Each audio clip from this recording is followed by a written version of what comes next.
Lepo pozdravljam vse zbrane, še posebej pa cenjene goste, ki se jim iskreno zahvaljujem za udeležbo.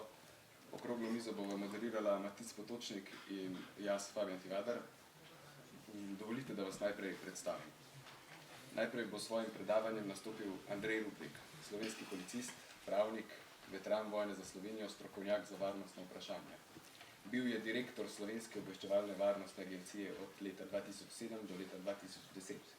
Izobraževal se je tako v Sloveniji, kjer je na Univerzi v Ljubljani zaključil študij kazenskega prava, kot tudi na uglednih institucijah v Evropi in ZDA. Za svoje uspešno delo je prejel številna priznanja. Leta 1994 je prejel častni znak svobode z naslednjo utemeljitvijo za izjemne zasluge pri obrambi svobode in uveljavljanju suverenosti Republike Slovenije. V svoji bogati karieri je bil na več vodstvenih in višjih položajih po slovenskih varnostnih institucijah. Pridobil je tudi pomembne izkušnje z Evropske unije kot vodja nacionalne delegacije v odboru KAC v okviru sveta EU. Sedaj je direktor DCAF Ljubljana.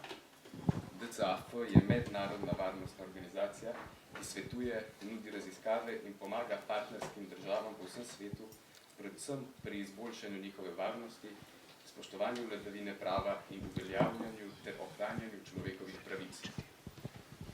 Z nami pa sta tudi poslanci Državnega zbora Republike Slovenije, gospa Lucija Tacer in gospod magister Branko Grims. Lucija Tacer je poslanka Državnega zbora in članica stranke Gibanje Svoboda. Če so moji podatki pravilni, je tudi najmlajša poslanka Državnega zbora.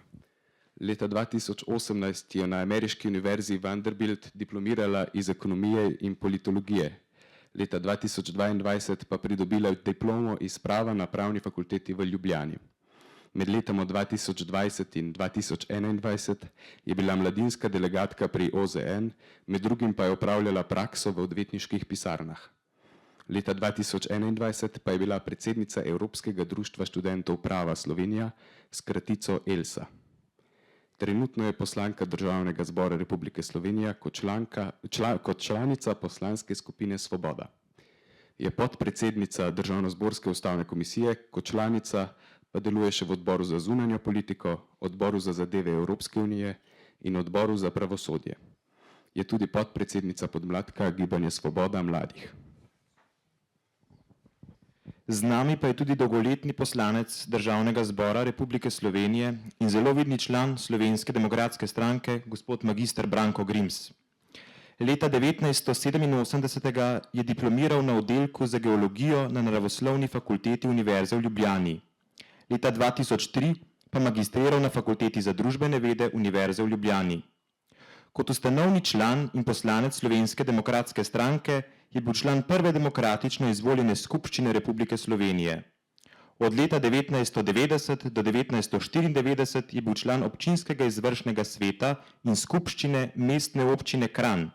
Nato od leta 1993 do 1995 glavni tajnik stranke SDS oziroma takratne SDSS, od leta 1997 do 2002 član državnega sveta, od leta 2002 do 2004 strokovni sodelavec poslanske skupine stranke SDS, ter od leta 2004 dalje neprekinjeno zaposlen kot poslanec SDS v Državnem zboru Republike Slovenije. Je član odbora za pravosodje, član odbora za notranje zadeve, javno upravo in lokalno samoupravo, podpredsednik ustavne komisije, delegat Državnega zbora v parlamentarni skupščini NATO ter član številnih preiskovalnih komisij. Torej, vse navzoče prosim, da odgovarjate sorazmerno kratko in jedrnato, seveda pa boste imeli tudi možnost za kratko repliko. Gospod Rupnik bo na začetku imel 20-minutno vsebinsko predstavitev o migracijah. Gospod Rupnik, beseda je vaša. Hvala lepa. Zdaj se mi je prav, da v bistvu pogledamo nekaj številk pa nekaj podatkov, da bomo vedeli, o čem se pogovarjamo, ker zelo pogosto diskusije na temo migracij potekajo na način, da marsikdo ne razume, o čem pravzaprav sploh govorimo, kaj je to azil, kaj je subsidiarna zaščita, o kakšnih številkah se pogovarjamo, kaj je razlika med regularnimi in irregularnimi migracijami. In začel bom v bistvu od vrha pa navzdol. V Evropi, v Evropski uniji je najbolj pomembna organizacija, ki se ukvarja z kontrolo irregularnih in ostalih migracij, agencija Frontex, za katero ste verjetno že slišali. In agencija Frontex v bistvu v tej regiji sistematično spremlja, kaj se dogaja. Žal pa je odvisna podatkovno od držav, ki te podatke pošiljajo. Tako da v bistvu je en ključen problem v tem, da se na nekatere podatke, ne na vse, ampak na nekatere, predvsem tiste, ki so javno objavljeni, pri Frontexu ne morete 100% zanašati, ker pogosto ne gre za štetje migrantov posamičnih, tako da bi vsakega migranta šteli enkrat, namreč vedeti morate, da se nekateri na teh mejah pri nelegalnem pristopu pojavijo več kot enkrat, tako da se v bistvu prištevajo primeri. Koliko primerov je bilo in to je tista ključna zadeva. Pa poglejmo, kako izgleda zdaj zadnji Frontexov output. Oni redno objavljajo, če koga zanima, gre lahko na Frontexov stran, kjer si pogleda v bistvu podatke o regularnih migracijah in to je zdaj ta trenutna situacija. Če pogledate to tabelo na levi strani, vidite te ključne poti, po katerih irregularne migracije potekajo v Evropo, v Evropsko unijo. Imamo pač ruto preko Črnega morja in tako naprej. Z nas najbolj zanima v tem primeru centralna pa vzhodna mediteranska ruta, ker po teh dveh rutah dobimo določeno kvoto ljudi, potem kasneje na zahodno-balkansko ruto, ta je pa za nas najbolj pomembna. Lahko primerjate zdaj zahodno-balkansko ruto z centralno oziroma vzhodno-mediteransko, pa vidite, da je ta vzhodno-mediteranska pa centralna sta nekoliko bolj zasedeni v zadnjem času. Da si predstavljate približno, kje je kaj vam tale zemljevid, ki je kopiran neposredno s Frontexa, pokaže.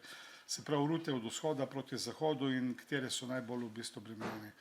V primerjavi mednarodni je balkanska ruta, sploh pa če jo primerjamo z lanskim letom, nekoliko bolj obremenjena, kot je bila prej. Zelo je pa obremenjena tudi ta srednja balkanska ruta, se pravi iz severa Afrike proti Italiji, proti Španiji, ki je v lanskem letu obeležila manjše številke. V glavnem, dotok migrantov v Evropo je stabilen, spreminja se in se v zadnjih nekaj letih dviga. Če pogledamo bolj natančno nekatere druge vrednosti, pa si pogledamo, kako so potekale regularne migracije po balkanski poti, boste videli tukaj eno ogromno anomalijo. To je bilo leta 2015 pa 2016, ko smo dobili preko slovenskega teritorija preko 100.000 migrantov v teh dveh obdobjih, se pravi jesen 2015 pa zgodnji del leta 2016, potem so se pa pojavili nekateri ukrepi. Zakaj smo imeli tak velik porast? Zato, ker so se države Evropske unije takrat pod vodstvom predvsem Nemčije pa Angele Merkel odločile, da bodo rešili ta problem na ta način, da bodo omogočili koridor. In ta koridor za migrante se je vzpostavil tam skoraj od Grčije preko Makedonije pa vse gor do Nemčije. Se pravi, takrat so po 10-12 tisoč migrantov dnevno potovali preko Republike Slovenije. Nihče ni želel tukaj vstati, ampak so samo šli naprej. Če pa v bistvu zdaj zaradi tega, da bo stvar bolj pregledna, 2 leti izklopimo, naprimer 2015 pa 2016 sfiltriran ven, boste pa videli, kakšno je sicer gibanje zdaj brez teh let. Lahko vidite sami, da v letu 2022 pa 2023 kumulativni podatki na balkanski poti rastijo, po podatkih Frontexa v letu 2023 nekoliko padajo, kar je nekoliko težko razložiti, ker Frontex kaže eno stanje, slovenski podatki kažejo nekaj popolnoma drugega. Ampak, kot sem prej povedal, Frontex je odvisen od držav na zunanji strani te balkanske rute, ki o tem poročajo. V tem primeru so tukaj relevantni predvsem hrvaški podatki, kjer je Hrvaška zdaj prevzela skrb za to zunanjo mejo. Hrvaški podatki izkazujejo odločno nižje številke kot pa pri nas.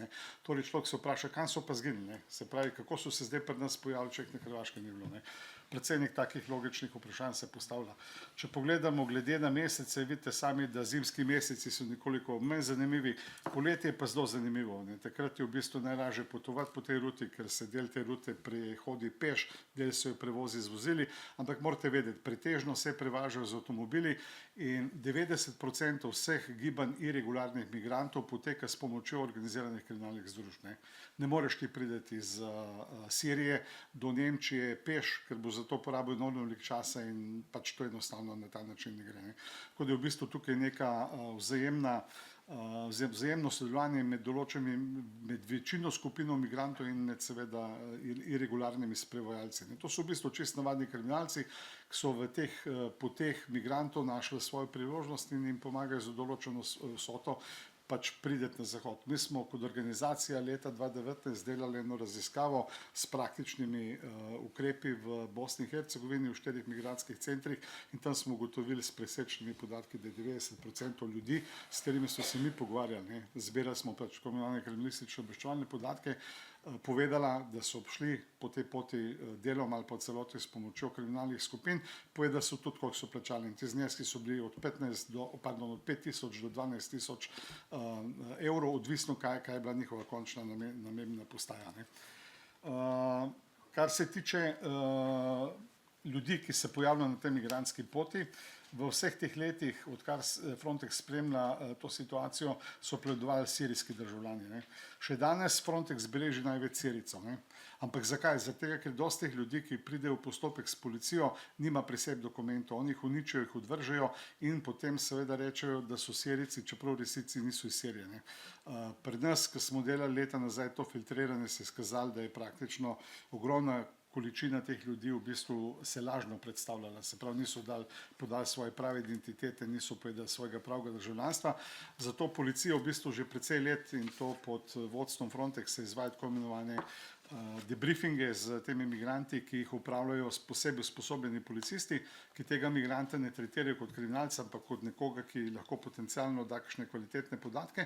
Zraven je pa še ena oseba, ki pa rečemo kulturni mediator. To je pa oseba, ki razume jezik, recimo največkrat je to arabščina, in ki pozna kulturo teh narodov. Ta človek je ključen, on takoj pove, tale prav, da je Sirijec, v resnici pa iz Maroka ali pa kaj podobnega. Se pravi, s tem se da potem nekoliko lažje zadeve urejati. Boste videli potem kasneje, se pravi, po tej ruti balkanski so pretežno prihajali Sirijci, sledili so jim v bistvu tisti, ki so neidentificirani, potem Afganistan, Irak, Pakistan in tako naprej. Preko praktično skoraj ni nacije na svetu, da ni prešla preko teh poti. Toliko o tega, o podatkih Frontexa, zdaj si bomo pogledali bolj podatke za našo državo, za Slovenijo. Ok, cancel. Don't save, ja. Malo slabo vidim, veste, tako da zdaj skrajnice, jaz sem v službi takle, tako da tole ni za nikamor. Ugotavljam, da bom mogel res iti očala na vod. Čeprav se upiram. Tole so migracije in sicer bomo zdaj pokazal zbirno tabelo policijskih podatkov za Slovenijo. On je ugasnil. Zakaj pa to? Je šel spat. Je šel sleep mode.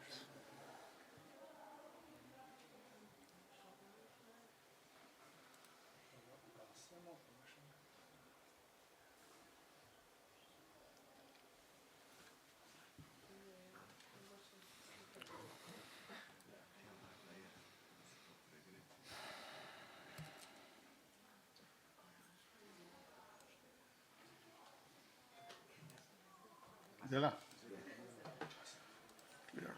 Ok, v tele tabeli, če zdaj vidite, imam jaz v bistvu za letošnje leto policijske podatke in sicer je to preko 50.000, bolj natančno 55.444 primerov, se pravi postopkov s temi tujci na meji. In tukaj noter so podatki kar kvalitetni, čeprav je potrebnega veliko urejanja, da se tole lahko prikaže, ampak tisto, kar bo najbolj zanimivo mogoče za vas je, da poženem eno animacijo, ki sem naredil glede na čas pa na prostor. A spet ne dela? Če mi prej povedal, bi jaz našega sabo prinesel.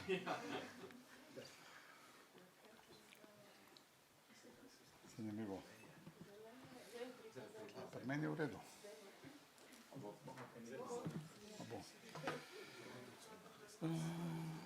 Bomo pognali eno animacijo na zemljevidu.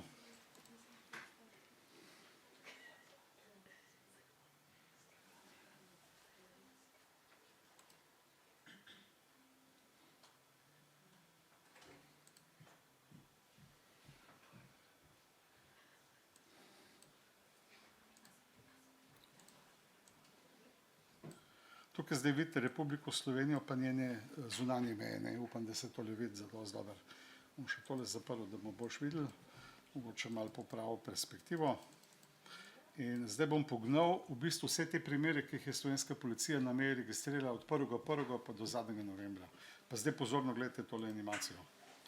Te rdeče točke pomenijo število primerov registriranih. Gor v levem kotu vam teče čas, zdaj smo februarja, recimo 17. 18. In zdaj bodo te točke začele, ti stolpiči bodo začeli naraščati. In zdaj si sami ustvarite sliko, kaj se v Sloveniji dogaja v letu 2023. Vidite, tukaj le premen lahko malo videla. kje smo zdaj, da smo v bistvu nekje v maju mesecu. Zaznavate že kakšno stvar?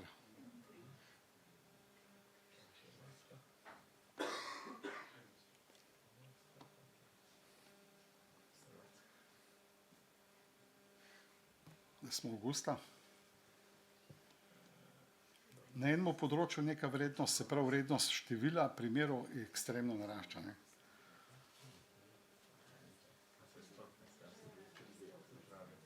Nesorazmerno, ne? Tam je praktično koncentracija ekstremno visoka, drugje pa tega manj.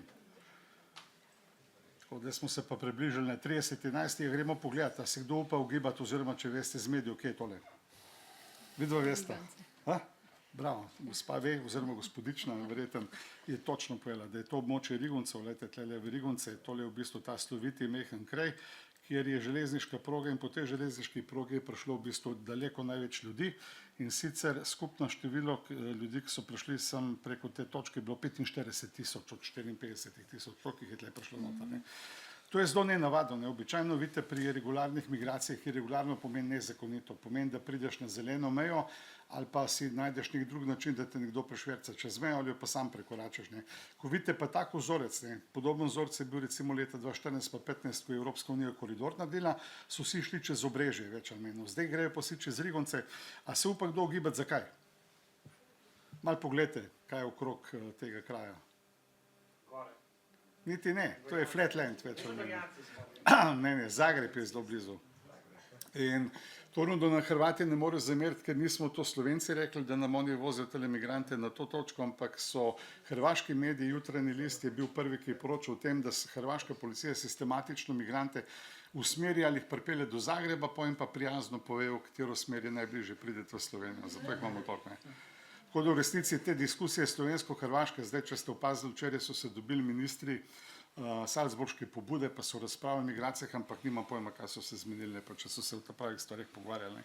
Ampak tako le zgleda zdaj tole v realnosti. Ne. Se pravi, vidite sami, da v letošnjem letu imamo dvakrat več v bistvu registriranih irregularnih migrantov. Tle, če pogledate pa na tale del morja, ne, kaj pravite, kaj je pa tole? To niti niso migranti, ne. To so pa v bistvu kršitve, preko 100 kršitev mejnega režima.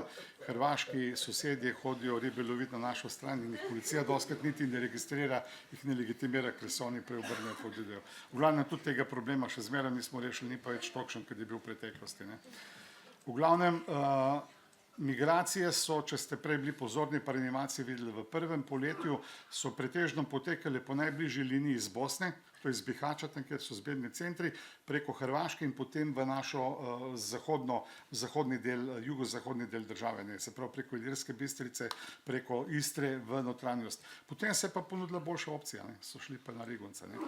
Ograje smo začeli v Sloveniji podirati tam nekje julija v lanskem letu, ampak bolj kot samo dejstvo, da se ograje podirajo, ker ograje usmerjajo te ljudi, da pride do neke točke, da policiji ni treba tako dolgega koridorja varovati, je sama objava tega podatka bila tako imenovani pull faktor. Ne.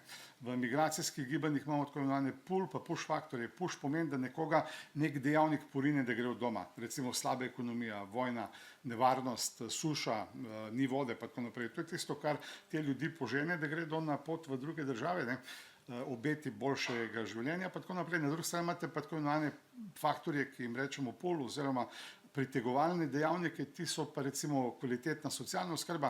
A veste, zakaj noče v Sloveniji ostati? Zato, ker v Sloveniji ne bomo jih nekako hudo dobro za njih poskrbeli. V Nemčiji, na Danskem, na Švedskem, v ostalih državah pa da, ker ti migranti tam lahko čist lepo živijo od socialne podpore. V Sloveniji bi bilo to malo teže. Ne? Zato mi za njih nismo namenjena država.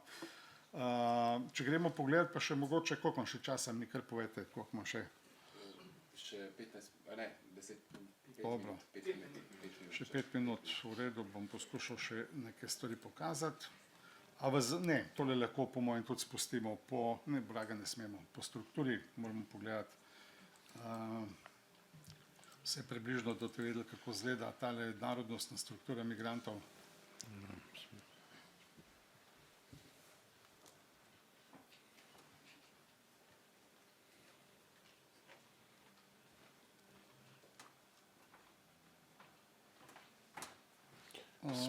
To je ista tabela od prej, samo so obdelani podatki. Poglejte, s kje jih dobimo največ, logično s Hrvaške. Ne. Se pravi, 92,04% vseh v letošnjem letu je prišlo v Slovenijo s teritorija Republike Hrvaške, z Madžarske 1102, kar je bilo nenavadno, ker prej z Madžarske nismo imeli, z ostalih področij pa ni to nek alarmanten podatek. Najbolj obremenjene policijske enote so tiste dole ob južni meji, to je policijska postaja Brežice, potem je policijska postaja za izravnalne ukrepe, to so mobilne enote, ki te migrante iščejo po zeleni meji pa v notranjosti. Potem je tukaj policijska uprava Koper oziroma njihova policijska postaja za izravnalne ukrepe pa policijska postaja Ilirska Bistrica. Se pravi, na teh območjih imajo ljudje v tem trenutku vse policisti največ dela. Kaj pa oni pravzaprav lahko naredijo? Ko migrant pride čez, on reče čarovno besedo azil in od tega trenutka naprej ga policist ne more več obravnavati zaradi kršitve mejnega režima. Ilegalen prestop meje je prekršek.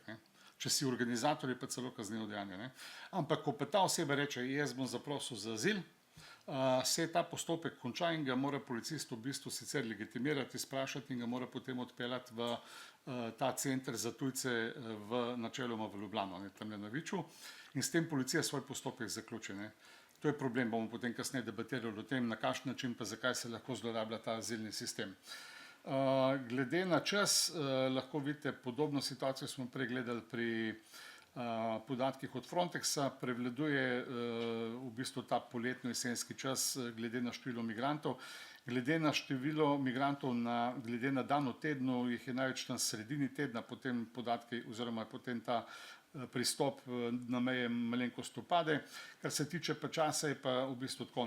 Po noč so relativno, v temi so precej aktivni, po dnevu so malo manj aktivni. To je čisto logično. V bistvu greš takrat, ko je najmanjša možnost, da te bo nekdo zaznal.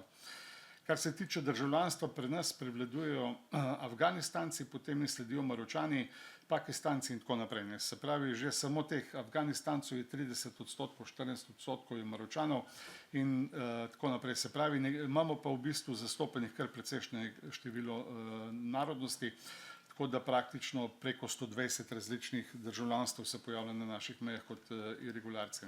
Nekateri se pojavljajo na meji tudi po večkrat. Se pravi, ne da je prišel samo enkrat, je bil že zavrnjen, pa je prišel še enkrat. V Bosni smo delali, so bili rekorderji preko 30krat zavrnjeni strani Hrvaške nazaj v Bosno, pa so spet poskušali preči čez. Naslednji podatek, ki ga bomo pogledali, je spol.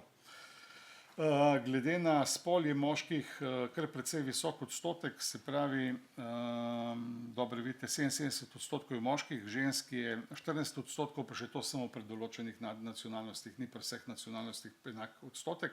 Za okrog 278 ljudi pa ne vem, po kakšnem ključu pa policija ni zapisala podatkov o spolu. Tlele si pa lahko pogledate top 20 državljanstv, razmerje moške-ženske. Se pravi, pri Afganistancih, vidite v tem prvem stolpcu, njih je največ, je odstotek žensk relativno majhen, največ je v bistvu žensk pri, kaj je to za ena država? Rusija, zanimivo. Rusov imamo tudi relativno veliko v preteklosti, Rusov sploh ni bilo, ampak je razumljivo, zakaj imamo Rusov več. To je glede na spol. Gremo pogledati azilni postopek, kar je tudi zelo zanimiva v bistvu statistika za pogledati. Moj računalnik nekaj štrajka danes, ne vem zakaj. Počas odpira. Ok. Tole so v bistvu podatki, ki jih spremlja Urad za oskrbo in integracijo migrantov od leta 1995 naprej. Pred njimi so pa to v bistvu zbirali podatke v Ministrstvu za notranje zadeve. Če pogledamo te podatke, v letošnjem letu je v bistvu bilo največ, zanimivo, Afganistancev največ pride preko našega teritorija, ampak največ vlog so pa v bistvu vložili državljani Maroka.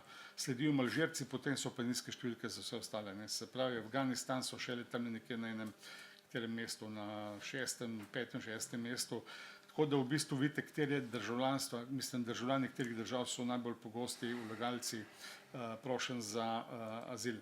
To je izid, recimo v letošnjem letu. Vse, kar je rdeče, niso uspeli. Najbolj enostavno povedano. To, kar je zeleno, so pa uspeli.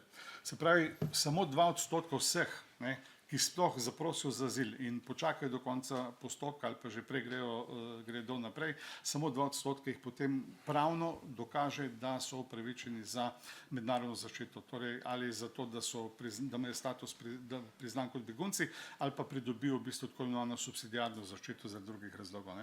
Se pravi, uspeh tega postopka je v bistvu zelo, zelo nizek.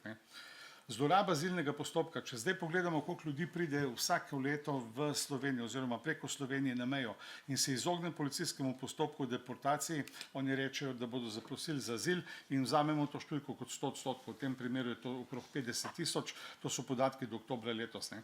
Potem jih od teh 100%, jih 97% policiji reče, ne, jaz prosim za azil, jaz nisem prišel ilegalno v vašo državo, jaz prosim za azil in bom vložil vlogo za azilni postopek. Ne. Ni mu treba tega takoj narediti, ampak mislim, da ima teden dni ali 14 dni časa, da vloži to vlogo tudi formalno. Potem jih v resnici od vseh teh dejansko vlogo poda samo 13%. Ne. Vsi ostali gredo kam? Ja, naprej proti Italiji, proti Avstriji. Zato mi težave z Italijani pa z Avstrijci, ker dobijo preko Slovenije ogromno maso folka. In to je v bistvu, če gledamo zdaj v procentih oziroma v absolutnih številkah, to je letošnjem letu bo to tam približno 45 do 50 tisoč ljudi, ki so uspeli Slovenijo prečkati in iti naprej. Ne. Od cele te kvote, torej samo 0,26%, ki počakajo do konca postopka, pridobi potem tudi v resnici to mednarodno zaščito. Ne. Se pravi, lahko ugotovimo, da po celi Evropi ta institut azila postaja čedalje bolj zlorabljena institucija. Ne. In Evropska unija v tem trenutku nima pravega odziva na tole zadevo. Ne. To so kategorije migrantov na nekaj dni nazaj, 9.12. To so podatki tega vladnega urada za oskrbo pa integracijo migrantov. In tukaj gor vidite, glede na lokacijo, kje ti ljudje v bistvu so zdaj, pa glede na kategorijo. Rdeči so tisti, ki so rekli, da bodo prosili za azil, pa tega še niso naredili. Zeleni so tisti, ki so formalno azil tudi doložili, tile modri so pa tisti, ki so že nastanjeni v centrih, zato ker so pridobili opcijo subsidiarne zaščite. To so predvsem ukrajinski državljani, ki so nastanjeni v Logatcu.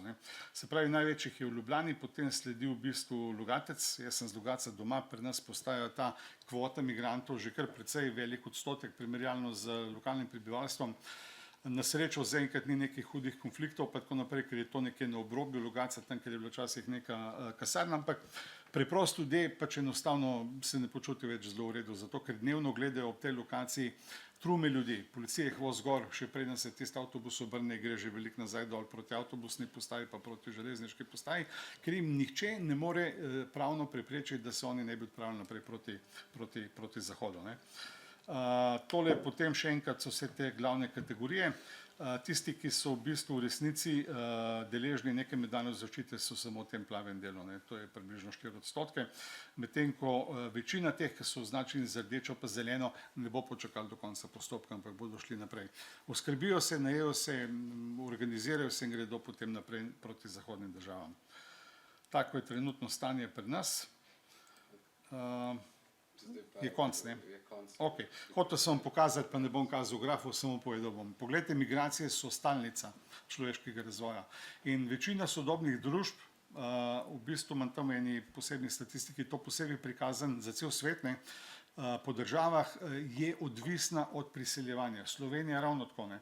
Slovenija leta nazaj, 20-30 let, ni bila odvisna od priseljevanja, zdaj smo pa že nekaj let odvisni od priseljevanja. Isto velja za Italijo, isto velja za Nemčijo, za Avstrijo in za celo plejado zahodnih držav. Zakaj? Ker je naš naravni prirast prenizek. Torej, mi ta prirast lahko popravljamo samo na način, da sprejemamo migrante. Vprašanje pa je, katere, pa pod kakšnimi pogoji. Amerika jih sprejema stalno, Kanada jih sprejema stalno, Avstralija jih sprejema stalno, ampak ni na ta način, da bi oni prišli na mejo, postopili na nelegalen način, pa se potem s tem pač enostavno priborili ta status, to na ta način pač enostavno ne gre. Ok, bom zaključil na tej točki. Če pa koga posebej zanima, mi povejte, bom šeril z vami, da to tekaj pa lahko pogleda. Jaz se gospodu Rupniku najlepše zahvaljujem za predstavitev. Ima mogoče katero od naših gostov, poslancev državnega zbora, mogoče še kakšen komentar oziroma če bi želel kaj dodati na podano predstavitev. Ja, lahko začnemo diskusijo. Mislim, no, jaz bi se na hitro odzvala. Mislim, da Amerika ima tudi kar visoko število tistih, ki so, temu se reče undocumented, ne? Imajo tudi prav v ta namen poseben program legalizacije njihovega statusa, zato da naslednje generacije lahko se nekako vključijo v družbo. Jaz bi mogoče začela z enim pozdravom najprej. Vesela sem, da dijaki organizirate debate na take pomembne teme, da se družbeno angažirate. Jaz sem imela že priložnost biti na vaši gimnaziji pred volitvami, ko smo imeli mladi kandidati eno soočenje in imam vedno pač dobre izkušnje tukaj, tako da hvala za vabilo. Ja, mogoče, če se odzovem na te številke, mislim, da je zelo dobro, da smo začeli s tem pregledom, ker dejansko se velikokrat pogovarjamo o tej temi, ki je zelo občutljiva, zato ker se dotika tistih naših temeljnih vrednot, velikokrat varnosti in je povsem razumljivo, da pač pride z emocijami, tako da se mi zdi, da se velikokrat lahko izven konteksta stvari preveč napihnejo, tako da je fajn pogledati, kje dejansko so problemi, kakšne so številke. In nedovoljeni prehodi v zadnjem letu so se povečali. To je dejstvo. In glede tega moramo ukrepati. Zdaj imamo pa različne načine, kako se lahko s tem spopademo. Nekateri predlagajo, da gradimo ograje. Mogoče še manj se strinjam s tem, da bi se oboroževali, da bi s tem zaščitili svojo varnost. Jaz mislim, da so migracije kompleksen problem in zaradi tega tudi ne moramo ponuditi rešitev v enem stavku. Lahko pa iz svojega vidika nekako ponudim 3 področja rešitev, kjer sama vidim, da je in tudi v stranki Gibanje Svoboda v okviru zdaj tega mandata, ki ga imamo, delamo, da se bomo lotili tega. Prvi, najširši je reševanje vprašanja migracij v izvornih državah. Zakaj so te ljudje tle in tudi zakaj se je zdaj v zadnjem času so se povečale te številke zaradi velikih neenakosti v svetu. Veste, da v Afriki, predvsem subsaharski, je nivo, standard veliko drugačen od tega, ki ga imamo danes, tudi na Bližnjem vzhodu, vedno več je konfliktov in poleg tega se soočamo še s posledicami podnebnih sprememb. Recimo, to je tudi eden izmed velikih razlogov, da so zdaj po potresu v Turčiji, da so se te številke tudi pri nas povečale prebežnikov. In da bomo lahko ustvarjali za ljudi priložnosti tam, kjer so in ne bojo niti videli potrebe, da pridejo k nam, je treba investirati v te dele sveta, da se bo tam gradila infrastruktura, da bojo tam imeli priložnosti. To že delamo, Evropska unija, strateško Slovenija, mi smo letos investirali 0,29, mislim, da je ni BDP, ampak je bruto nacionalni dohodek, tako si Evropska unija zastavlja te cilje, do 2030 pa imamo cilj 0,33, tako da malo procentov tega nacionalnega proizvoda, tako da malo moramo še zvišati. To so investicije, to je prenos znanja in na dolgi rok, jaz mislim, da je to najbolj pomembno. Zagotovo pa ni to dovolj, sploh. Tako da, če gremo zdaj na drugo, srednji rok. Treba bo zakonodajo verjetno prilagoditi in jo izboljšati, glede na pomanjkljivosti, ki jih vidimo. Na evropski ravni se pripravlja pakt o migracijah in azilu. Naj bi se ta pogajanja zdaj končala spomladi in bomo videli, kakšne kompromise bodo dosegali. Kolikor jaz spremljam to debato, se bo iskalo neko rešitev za neko normalno situacijo, kako bomo procesirali tiste, ki zaprosijo za azil pri nas in kako bomo vzpostavljali priložnosti, da ljudje se legalno priselijo k nam, če želijo pri nas delati. Potem pa bomo imeli še eno ureditev za izredne situacije, ko pa pač ne bomo mogli stvari menedžirati, če bo res prišlo do nekih kriznih situacij. Tako je zaenkrat orisano. Jaz mislim, da si moramo ob tem čim bolj prizadevati, da spoštujemo pravice ljudi in da se probamo čim večkrat odmikati od stereotipov, ki so zelo prisotni v teh pogovorih, tako da ni vedno lahko, zato ker gre tukaj za področje, kjer so kulturne razlike zelo očitne in ne bo lahko v vsakem primeru se v bistvu prilagoditi našo družbo, ki bo vedno bolj raznolika, ampak mislim, da se je dobro na to opominjati. Potem na zakonodajni ravni tudi lahko veliko naredimo, ni potrebno, da čakamo na Evropo. Lahko ukrepimo nadzor na meji, takrat, ko vidimo, da je to potrebno. To je Slovenija zdaj storila konec oktobra, ko smo zaznali, da je večja nevarnost terorističnih napadov. Lahko naredimo naše upravne postopke bolj učinkovite, da bojo te prošnje za azil v čim hitrejšem času obravnavane, da bomo lahko na pravni podlagi rekli, ta oseba je begunec, ta oseba ni, ker kot veste, to ne moramo kar delati tako, če vidimo, iz katere države pride, to ni dovolj, a ne? Je treba individualno jih obravnavati. Lahko jih čim hitreje vključimo v družbo. Recimo ena stvar, ki smo že sprejeli na tem področju, je, da smo skrajšali čas, da tisti, ki se oddajo prošnjo, pa čakajo na izid postopka, da se po 3 mesecih lahko vključijo v trg dela, da ne rabijo čakati 9 mesecev, ko smo imeli prej ureditev. In pa zadnjo, ki bi še izpostavila, na katero se mi zelo osredotočamo, zdaj na podlagi zakona, ki smo ga v Državnem zboru sprejeli, zakona o tujcih, je pa strategija o integraciji, da se strateško lotimo tega, kako se bomo v bistvu lotili integracije tistih ljudi, ki želijo pri nas ostati, da se bodo predvsem naučili slovensko. To mislim, da je nek temelj naše kulture in bo zelo pomemben in obravnavati ta strategija, mogoče bomo kaj v nadaljevanju več o tem rekli.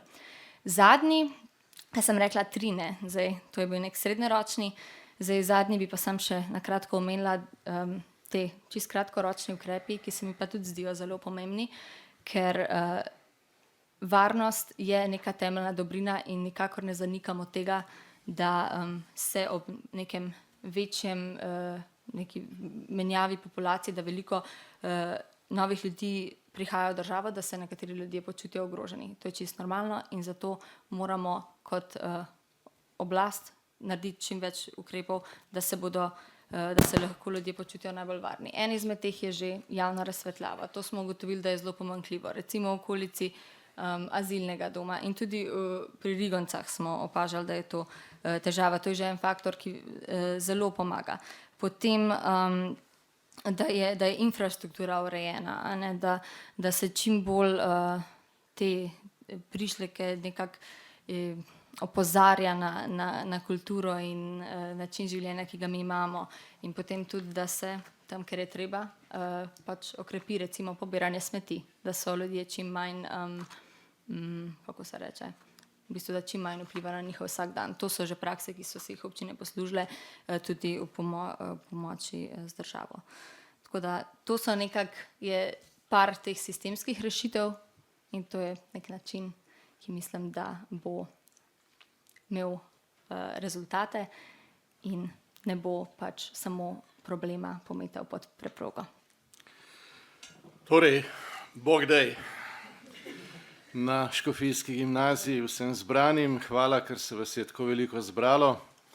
Zdaj, preden jaz začnem, opozorilo. Jaz sem tako kot una pilula iz filma Matrix, ko jo enkrat vzameš, ni več poti nazaj, ne?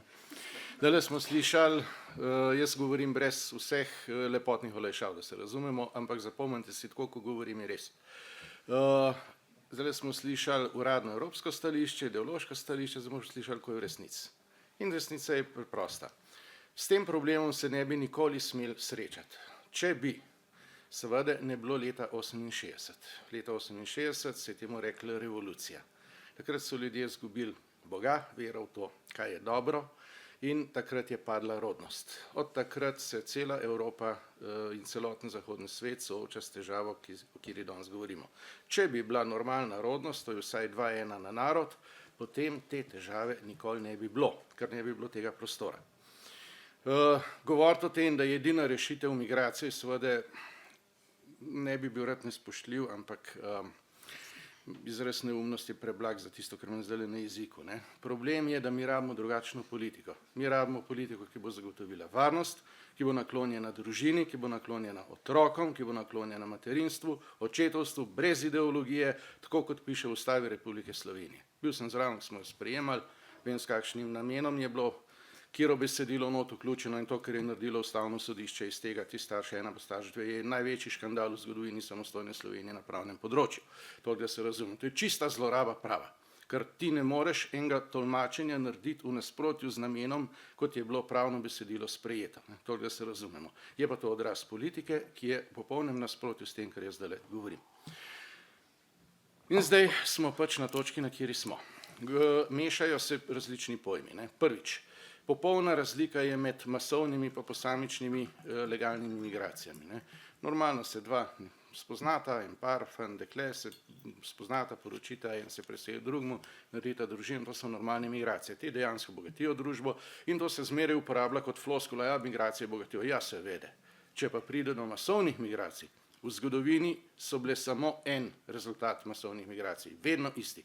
Uničenje neke civilizacije, brez izjeme. In temu smo priča danes.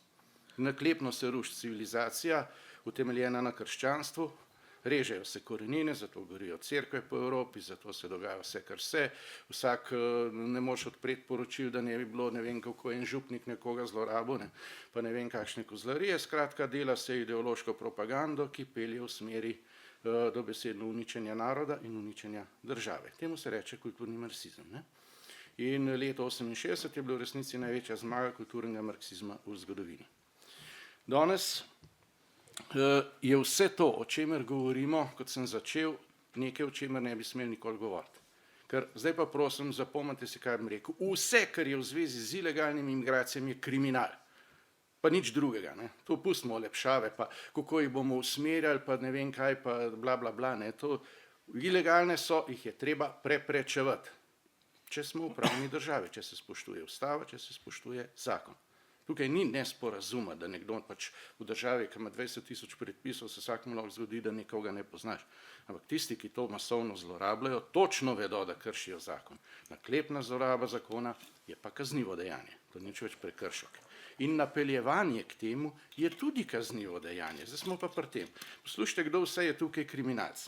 Prvič, tisti, ki so suspendirali del prava Evropske unije s pač Dublinskim sporazumom na čelu, to je bila skupina okoli Angele Merkel, pa potem so temu podlegle vse institucije Bruslja, pa večina vlad v Evropi, s časno izjemo Višegrajcev, pa še kakšne. To je zloraba funkcije, se temu reče. Ne? Nihče nima pravice kar suspendirati nekega pravnega sistema. No? Oni bi morali kazensko odgovarjati za zlorabo funkcije. Smo začeli. Ne? No, gremo naprej. Vse, kar je bilo potem odprtih meja, tudi to, kar se recimo ta trenutek v Sloveniji dogaja, ko se ne prestreza več na meji, ampak noter, ne, da imajo potem možnost, da rečejo azil, ne, in se jih potem lepo, po naša policija je samo še taksi služba za migrante, je ravno tako zloraba prava. Kaj ti? Po zgodovinski sodbi Evropskega sodišča, objavljena je bila februarja 2020, skoraj nihče je ne pozna, ker se o tem uči kak grob, ne, ker ne paše uradni evropski politiki, ki je popolnoma levičarska in poblaznela, je po sodbi Evropskega sodišča za človekove pravice popolnoma legalno, ko skupina ilegalnih migrantov pride na mejo in udere v državo, da se jih v celoti zavrne in vse brez vsakega individualnega postopka takoj vrne, od koder so prišli. To je zakonito in skladno z vsemi akti z področja človekovih pravic in s pravnim redom Evropske unije. Sodba Evropskega sodišča, februar 2020, prosim, dajte si jo prebrati, ker je zgodovinska. To je sodba, čakajte, NT proti Španiji, če se me spomin ne vara. NT in ND proti Španiji. No, gremo naprej. Tega se ne izvaja. To se pravi, gre za opustitev dolžnostnega ravnanja, po Kazenskem zakoniku Republike Slovenije, kaznivo dejanje.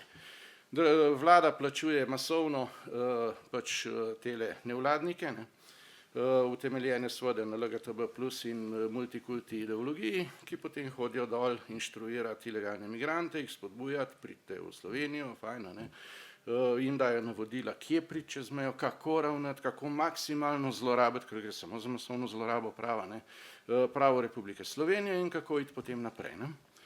Pazite, to je napeljevanje k kaznivemu dejanju, ne, ker ti ljudje točno vejo, da kršijo zakon. Ne. In naklepno napeljevanje k kaznivemu dejanju je tudi kaznivo dejanje. Se pravi, imamo kazniva dejanja tistih, ki so to sprožili, tistih, ki so vabili, tistih, ki o tem odločajo, tistih, ki so opustili dolžnostno ravnanje, pa še tistih, ki pri tem sodelujejo.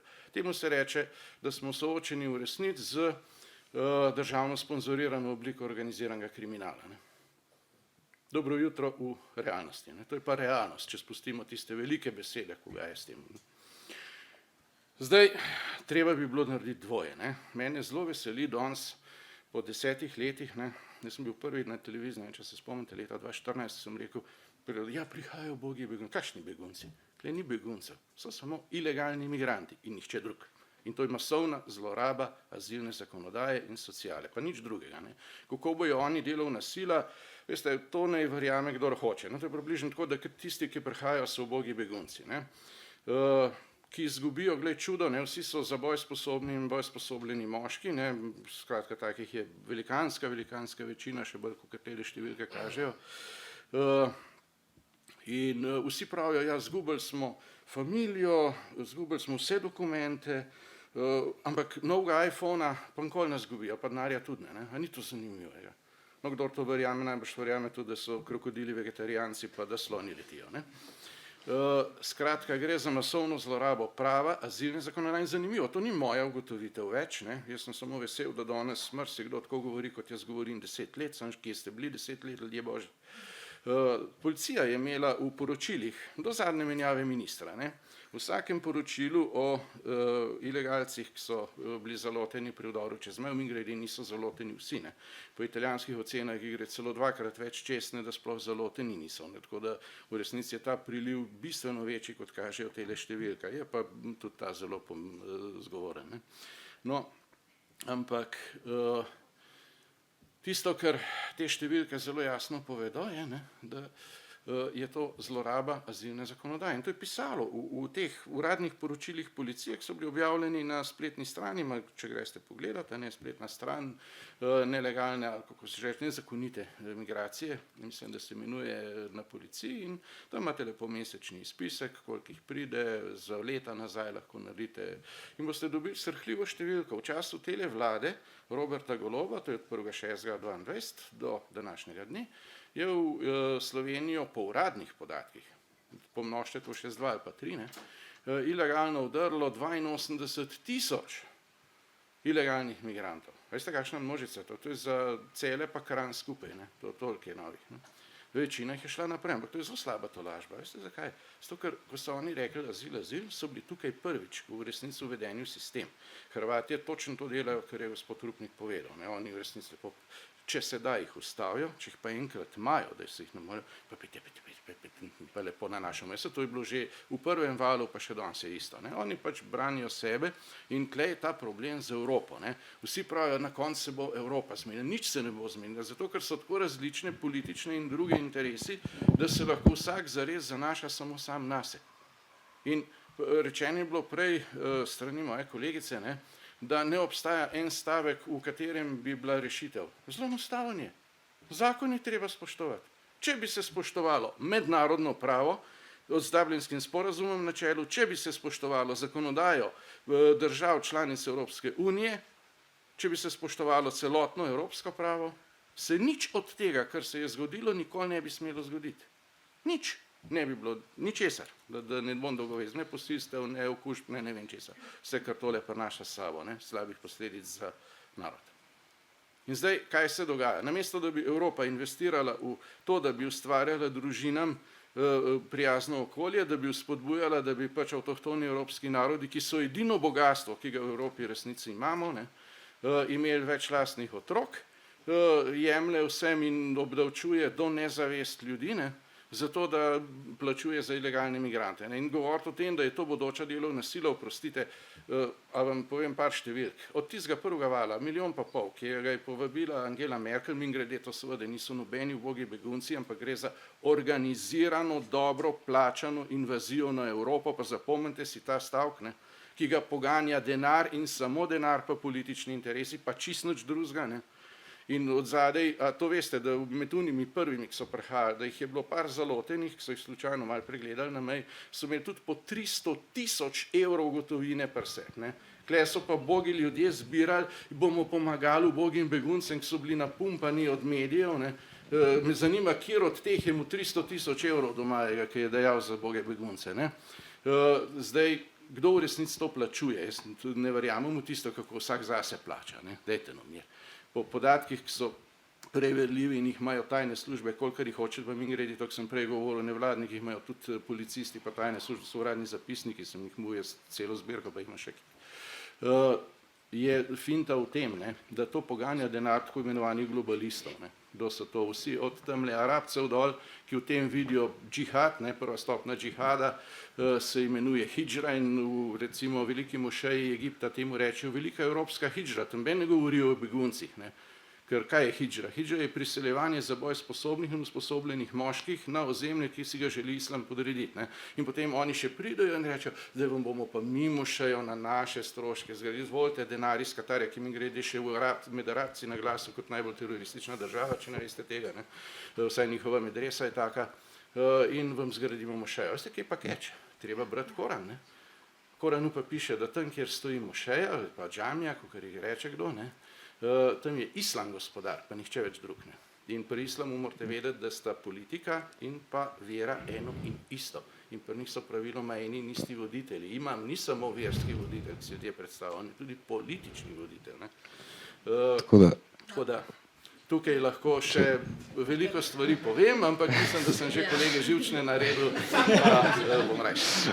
Bom po kratkem izdal eno knjigo, pa vas veselo povabim tale hip branju. Verjemite, da vam ne bo žal, ampak prej sem rekel, to je kot pilula.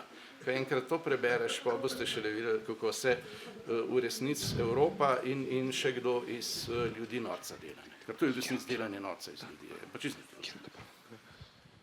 Ja, hvala lepa gospodu Grimsu. Zdaj ima še kdo kakšno repliko na to mogoče ali pa gremo pol kar... Aha, ja, izvolite. Ne, boste videli, kar v parlamentu. No, zdaj se učimo še parlamentarni postopek, ja. Replika o dveh stvareh, zelo na hitro. Zdaj, ja, za razliko od mene, tudi v parlamentu večkrat vidimo, gospod Grims ima enostavne rešitve za vse probleme. Jaz sem vedno kritičen do ljudi, ki mislijo, da v bistvu skoraj vse vedo in da se vsak problem lahko zelo enostavno reši.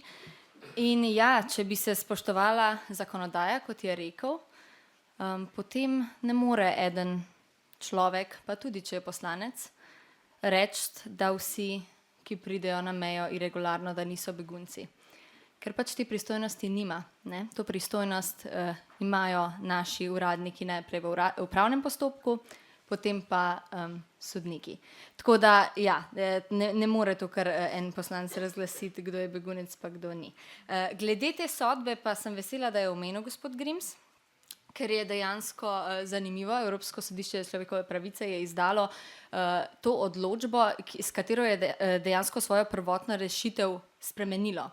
Najprej je odločilo, da v nobenem primeru v bistvu brez individualne obravnave ne sme država vrniti nekoga, ki prosi za azil. Tukaj pa je odločitev spremenila. V bistvu je na Netflixu zdaj tudi en dokumentarc na to temo, ki se imenuje Gorogo Trial. Gorogo je ta gora, iz katere v bistvu gledajo prišleki dol v Maroku na enklavo Španije in v bistvu pač poskušajo priti v Evropsko unijo.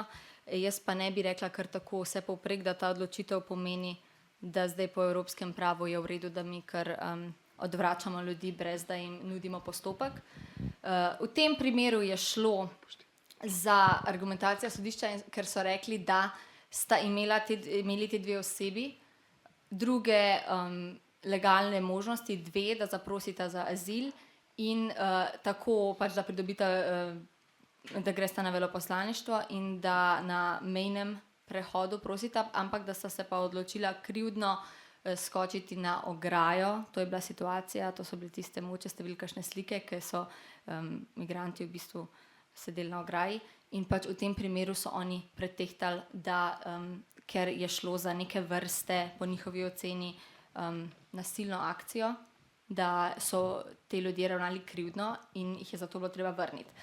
Ne bi jaz bila tako pogumna, no, da bi zdaj kar sklepala, da vsi ljudje, ki pridejo na našo mejo, tudi, da bi se tukaj enako interpretiralo. Ampak ja, te dve repliki z moje strani. Jaz da moram še se govoriti. Replike na repliko drugačni. Pozabi, kolegica, klele nisi v parlamentu, tudi ne vodiš seje, tako kot vaši kolegi, ki mi skozi jemljajo besedo, ker resnica boli. Zdaj pa kaj je resnica, ne? Prvič, Maročani, prejle ste jih videli, koliko jih je in da oni so najbolj pogosti pri nas pri azilnih zahtevih, ne? Kam pa hodijo Slovenci masovno na počitnice? V Maroko.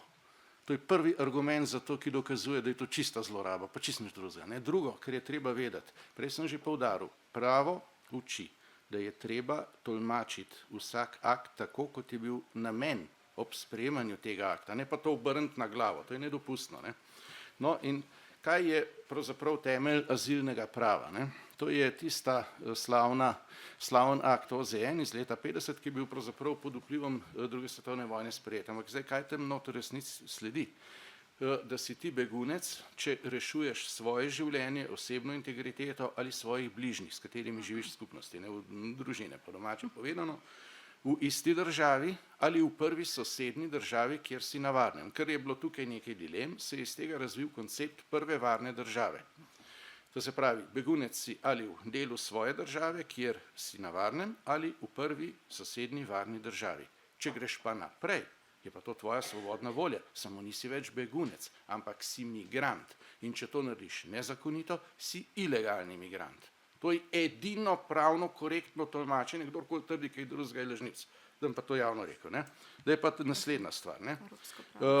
Ker zakaj govorimo o dokaz, da je tole zloraba azila? Ne? Prej sem že povedal, da to ni moja ugotovitev, to policija pisala, ne sem zdaj so to malo ven umaknil, ker je očitno ta novega ministra motirali pa Golobova vlada kot celoto. Ampak še v času Golobove vlade do menjave, dokler je bila Bobnarjeva ministrica, je v vsakem poročilu pisalo, da opozarjajo, da gre očitno za masovno zlorabo pravice do azila. Ne? Itak je bilo gor povedano, da tako malo jih na koncu res da vlogo za azil, pa še od teh jih 98% zavrnejo. Ne? Se pravi, je še po tej logiki izredno malo upravičenih. Ne? Ampak tudi tisti niso v resnici, ne? Če bi bili korektni. A veste zakaj? Zaradi tega, ker v nobeni sosednji državi ni nobene vojne. V nobeni naši bližini ni nobene vojne. To se pravi, tukaj ni nobenega razloga, da nekdo, če že pride, bi prišel na mejen prehod, če mu pošten namen, pa bi prosil za azil, ne pa da vdajre čez mejo. Vdajre čez mejo zato, ker ve, da ni upravičen do tega. Ne bo se norca delati sami iz sebe. Ne? Zakaj trdim, da ne bi smel nihče imeti? Zaradi tega, ker v nobeni sosednji državi ni vojne. Vse sosednje države nasprotno imajo status varne države. In to se pravi, če bi se spoštovalo akte Evropske unije, bi moral v prvi varni, in tudi to načelo, ki izhaja iz tega akta OZN, ne, bi moral v prvi varni državi zaprositi za azil. Ne. Pa tega ni naredil. Pa od tam naprej je pa navaden ilegalen migrant, kar pomeni, da zlorablja. In temu se reče azilni šoping. A verjamete, da še leta 2014, to lahko dokažem, je obstajala vseevropska konferenca, na kateri so azilni šoping, se pravi sprehajanje tja, kjer ti najbolj paše, ne, kjer je najbolj ugodna zakonodaja, preganjali kot obliko kriminala, kaznivega dejanja. Ne. Danes se pa to vsem kar samo, to je zdaj kar človekova pravica. Ali kva. Ilegalen vdor čez mejo ni človekova pravica, pa naklepna kršitev prava tudi ni človekova pravica, nikoli ne bo, pika. Toliko okoli tega. No. Da je pa gospa rekla, da imam vse meje enostavne rešitve. Ne, prej mogoče nisem bil jasen. Žal zdaj ni več enostavne rešitve. Prej bi bila enostavna. Zaščititi bi bilo treba meje in dosledno spoštovati pravo, pa ne bi bilo nobenega problema. Ampak zdaj bo potrebna pa remigracija, če se hoče Evropo še rešiti. Če ne, je že konec, lahko spakiramo, pa gremo dam. Veste, kaj je remigracija? To pomeni, da je treba vso tole maso, ki je prišla in zlorabila azilno zakonodajo in socialo, lepo poslati, od koder so prišli. Prej sem začel, pa nisem nadaljeval. Veste, koliko teh jih dela? Od 1,5 milijona, ki je prišlo s prvim valom v Nemčijo, jih dela kot 30 000 po uradnih podatkih. Se pravi, toliko kot nič. Ne. In kaj se v resnici dogaja? V celi Evropi se zdaj pripravlja dvig starostne dobe za upokojitev, zato da bodo avtohtoni evropski narodi delali za tiste, ki prihajajo pa zlorabljajo pravico do azila. Do takega absurda smo pripeljali Evropo in tej norosti treba narediti konec. Pravičujem, moramo začeti z vprašanji. Torej, Matic ima prvo vprašanje. Torej, z vseh strani je bilo rečeno, da so ilegalne migracije problem. In zdaj me zanima, kakšne konkretne rešitve imamo, da bi jih preprečili oziroma čim bolj omejili in zagotovili neko varnost slovenskemu prebivalstvu. Pa mogoče, če dam najprej besedo gospodu Rupniku, če želi kaj povedati. Rešitve so v resnici relativno enostavne, tudi kratkoročne, niso pa brez bolečin. Prva stvar, ki je treba narediti, je potrebno v bistvu preprečiti zlorabe. Namreč, zakaj se zlorabe sploh lahko dogajajo? Ko pride migrant v prvo varno državo in tam izjavi, da bo zaprosil za azil, vendar ne počaka do konca postopka, gre kaskadno naprej v drugo, v tretjo, četrto, peto in šesto državo in gre na zahod. V prvi tej državi, če je to članica Evropske unije oziroma šengenskega prostora, je treba to osebo evidentirati in vzeti prstne odtise in jo vpisati v Eurodac, to je Evropska baza podatkov vseh prosilcev za azil. Marsikakšna država tega ne naredi, ne, se pravi ne registrira ga uradno, zato ker ve, da če se bo ta isti azilant potem pojavil v četrti ali pa peti državi, bodo te državi spet ponovili pač identifikacijski postopek in ugotovili, da je bil on recimo že enkrat prej evidentiran. In na tej podlagi imajo te države, ki so ga spet ujele, pravico tega migranta vrniti v tisto državo, varno državo, s katere je pravzaprav prišel. Zato Eurodac v bistvu ne izpolnjuje svoje funkcije. To bi bilo treba v osnovi v bistvu narediti in zahteva, da se brez diskusije dosledno izvaja ta uredba o Eurodacu. Za preprečitve pa treba vplivati na te tako imenovane push pa pull faktorje. Zdaj gospodična je prej povedala, kako bi ona regulirala te tako imenovane push faktorje, ampak to lahko narediš na 20-30 let, pa še to ne verjamem, da ja, slovenski prispevek v denarju za to, da se bodo umilili posledice slabe ekonomije, varnosti ali pa naprimer podnebnih sprememb, je praktično ničen. Pomeni, da tega ne moramo staviti tako zelo hitro, pa tudi ne neka država sama po sebi, ampak praktično se mora cel svet tega lotiti. Slej ko prej bodo to morali seveda ljudje narediti, politiki, če ne gremo vse skupaj v propad. Medtem ko na neki kratek rok, kar govorimo o nekih 2 do 3 letih, to je za mene kratek rok, bi bilo pa treba dosledno vzpostaviti centre za irregularne migrante, kar pomeni, da če nekdo pride pa reče azil, to ne pomeni, da ga bomo oskrbeli, ga nahranili, ga oblekli in ga dali v nek center, iz katerega on lahko odide kadarkoli hoče in kakorkoli hoče.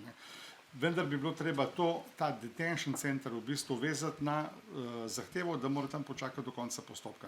Postopek se mora seveda pa formalno pravno pohitriti, da ti ljudje niso tam noter, ne vem, več kot kakšen mesec, 2 meseca dni. In to je v zgodovini tako že bilo. Se veste, ko je bila še stara Jugoslavija, so Slovenci pa ostali Balkanci bežali na veliko v sosednje države in so že takrat ljudje rekli, da so to lagri. Se pravi, niso bili koncentracijska taborišča, ampak bili so pa kempi, v katerih je veljal nek določen red. Se pravi, treba vzpostaviti v bistvu omejitev gibanja teh ljudi, ki čakajo do konca postopka, ne da oni lahko to z lahkoto zlorabijo pa grejo naprej. In potem je treba sankcionirati v bistvu to kaskadno zaprošanje za azil, ker to je v bistvu tisto, kar je problematično.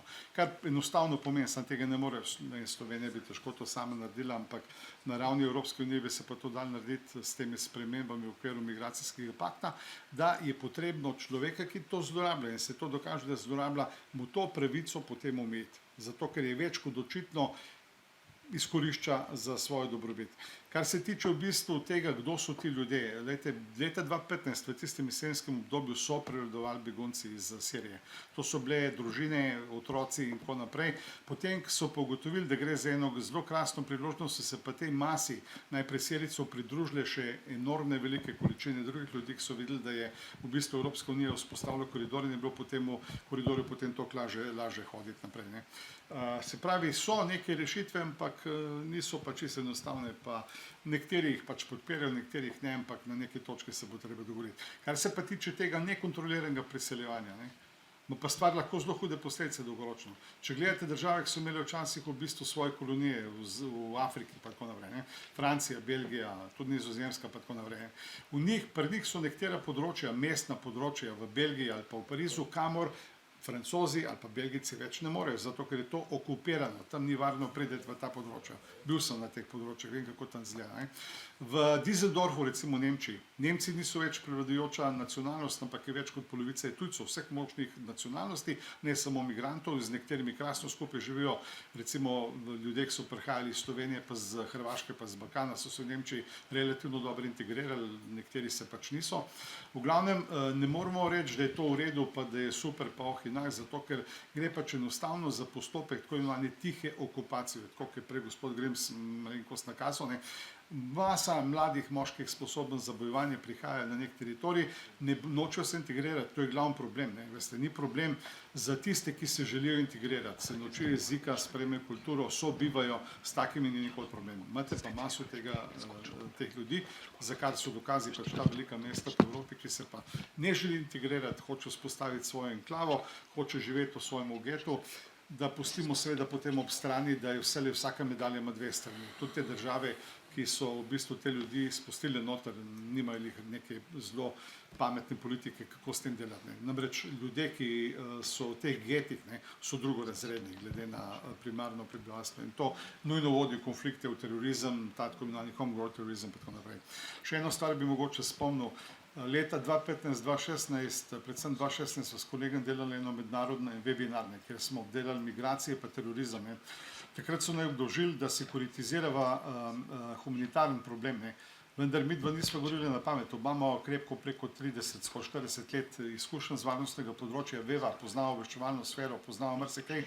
In takrat je bilo nakazanih oziroma na voljo cela vrsta podatkov, ki so govorili o tem, da bo leta 2015 pa 2016 ISIS izkoristil to potovanje imigrantov, množično selitev imigrantov v Evropsko unijo zato, da bo v bistvu poslal čim večjo število svojih operativcev v Evropo. Takrat večina tega ni verjela, ne? Ampak se je potem kasneje izkazalo pri preiskovanju napadov v Parizu pa v Bruslu, da je vsaj 10 teh ljudi prišlo preko balkanske poti gor.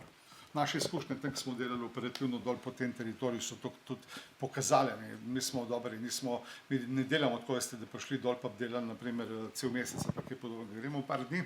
Ampak na eni od teh operacij smo jo delali, delamo pa to tako, da pridejo specialisti iz policije iz Evropske unije. Smo odkrili recimo med temi ljudmi teroriste. To ni bil noben poseben problem.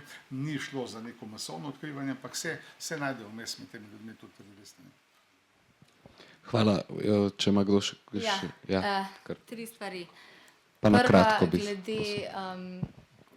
Glede razvojnega sodelovanja, vlaganja v nerazvit svet, jaz se ne bi strinjala s tako percepcijo, da Slovenija nič ne more narediti. No, koliko smo pa dali? Če bomo vsi... A lahko, sam povem. Ja, dajte no številko, povejte, da noče na pamet govorila. Ja, no, zdaj v milijon, sam malo. Ja, imam. No, povejte, no. Težko povej. A lahko moderirate, no? Ja, Pa kako res. se to obnaša? 0,29 bruto proizvoda je, ne vem točno zdaj v milijonih iz glave, ampak 0,33% našega nacionalnega bruto proizvoda pa naj bi bilo do 2030. Jaz samo pravim, da če bomo imeli tak pogled, da Slovenija ne more, da je to kaplja v morje, pač bojo imele tudi druge države tak pogled in se ne bo tudi na področju podnebnih sprememb, ker to je podobne vrste težava, ne bo se kaj veliko naredilo, če bo vsak imel tak pogled, da je vse kapla v morje in da ni vredno investirati tja. Druga stvar je glede postopkov, to se strinjam in kot sicer se ne strinjam čisto ravno, da se bi omejevalo pravico do gibanja, no to bo treba previdno preštudirati glede teh rešitev, ampak v Sloveniji lahko nek postopek do tega, da je nekomu dokončno zavrnjena ali pa odobrena prošnja za azil, traja 3 leta. Ti ne moreš, ne, torej tukaj vidimo, da je en problem, ki ga mi lahko rešujemo na nacionalni ravni, zdaj nekako sistemsko kako je zdaj termin mešal iz glave, sodni zaostanki so se kot sistemska kršitev sicer odpravili že pred parimi leti, se izboljšuje situacija, ampak še vedno te postopki trajajo tako dolgo in to je tudi problem, da potem ne moramo na podlagi končnih odločitev pol ukrepati. Tretja stvar je pa, da za tiste, ki bodo ostali pri nas, bo pomembna integracija in ne bo lahka. Ravno zato, ker se moramo učiti od drugih evropskih držav, da ne bo prišlo do getoizacije in čim več narediti v tej smeri. Zato smo pač tudi naredili to strategijo, da se da več ur slovenskega jezika, da res delamo skozi izobraževalni sistem, da se čim bolj socializira naslednje generacije. Mislim, da je pa tukaj tudi priložnost, seveda kapljica v morje, ampak ni vsaka kapljica nepomembna. Priložnost je tudi recimo nas mladih, da smo aktivni na tem področju, več organizacije, ki delajo z tistimi, ki so recimo prosilci za azil že v Sloveniji in ni dovolj kapacitet za učenje slovenščine in to je ena stvar, kjer lahko delujete. Jaz sem recimo kot študentka to delala in je tudi zanimivo, ker malo slišite, kakšne izkušnje imajo. Tako da gotovo bojo kompromisi težki, ampak treba bo pa po mojem vsaj glede varnosti v naši državi zagotoviti, da tisti, ki bojo ostali, da bomo res aktivno delali na tem, da se integrirajo. Glejte, govoriti o integraciji, ne, integraciji je smiselno govoriti, dokler je pod 2% doseljenih. To povsod po svetu velja brez izjeme. Brez izjeme, citirate me lahko, kjer hočete. Do 2% gre. Ko je nad 2%, se začne drugačen proces, zlasti v Evropi. Kaj je problem? Za razliko od ZDA, ki imajo velikansko prednost pred Evropo, ne, in zato tu ni primerljivo in prosim, ne tega delati, ima Evropa problem. V Združene države Amerike velikanska večina migrantov prihaja iz juga, se pravi iz Mehike pa iz Južne Amerike, ki so krščanska območja. K nam prihajajo z področja radikalnega islama. Radikalen islam po definiciji sam sebe getoizira. Pri njih prihaja do umorov iz časti, kdo to pozna, ne? Recimo, kaj se jim že, samo da pa je lahko tudi islamist, ne? Ampak da ni dovolj radikalen, bo oče hčero zadavo ali pa jo poslal v Pakistan, ki so bili primeri, da so jo tam živo zažgali, zato ker ni bil tisti, ki ga je ona izbrala, dovolj islamist, ne? In s tem povzročijo getoizacijo celote. Itak pa to že deluje samo po sebi, kadar je tako število, kot smo zdaj v Evropi, ne, ki je 5-10% v nekaterih mestih, tudi 20, pa še bistveno več nekaterih. Ne. In zakaj se getoizirajo? Tam neodvisno tudi od tega, o čemer sem zdaj govoril, ne, je zato, ker so tujci in kaj, oni imajo svojo kulturo, svoje navade, svoje prehranske, vse druge stvari in lepo se potegnejo skupaj, nimajo težav s komunikacijo in avtomatično pride do getoizacije, ne. Ker pa imajo še bistveno večjo rodnost, pa še pospešeno priseljevanje, ki se umetno politično pospešuje, zato ker pač levičarji v tem vidijo svoje bodoče volivce, ne, se ta procent čedalje veča. In rezultat tega je, da imaš na koncu geto, ki se širi. Ne. Jaz imam pa dva bratranca, prej bilo rečeno, tiste države, ki so imele tele, pač recimo v Afriki ali pa kjerkoli že svoje kolonije. Ne. Sem pa dva bratranca na Švedskem in sem bil parkrat po njih, oni pa pri meni. Tam pa niso imeli nobenih kolonij, gospodje, ampak Švedska je danes predstolnica posilstev. V Malmeju, od kjer živita ta dva moja bratranca, imajo pa že več kot 20 let no-go cono. Pazite, kamor policija z oklepniki ne upajo, ne da ne upajo, ampak z oklepniki se ne upajo kaj noter iti. Pa niso imeli nobenih, ne vem, afriških kolonij, pa česa takega. Sam slišal se to, pridite, bogi begunci, smo odprti za vse, ne. In danes je to prestolnica posilstev. Oni imajo na 100.000 žensk 3-krat večjo frekvenco posilstev, pogostost posilstva kot recimo ZDA, ki jih vsi dajo kot primer take razpuščene države, ne. Da si v te predstavljali, kakšna je danes Švedska. Še 50 let nazaj je bila pa to najbolj varna država, tam sploh nasilja skoraj niso poznali. Tam, če si kaj zgodilo, so bili vsi čisti sebe, zgroženi. Danes je pa to drugače. Uvažaš tretji svet, postaneš tretji svet. To ni nobena rešitev, ne. Treba je reševati stvari, kolikor se da tam, kolikor so, sam seveda na pravi način.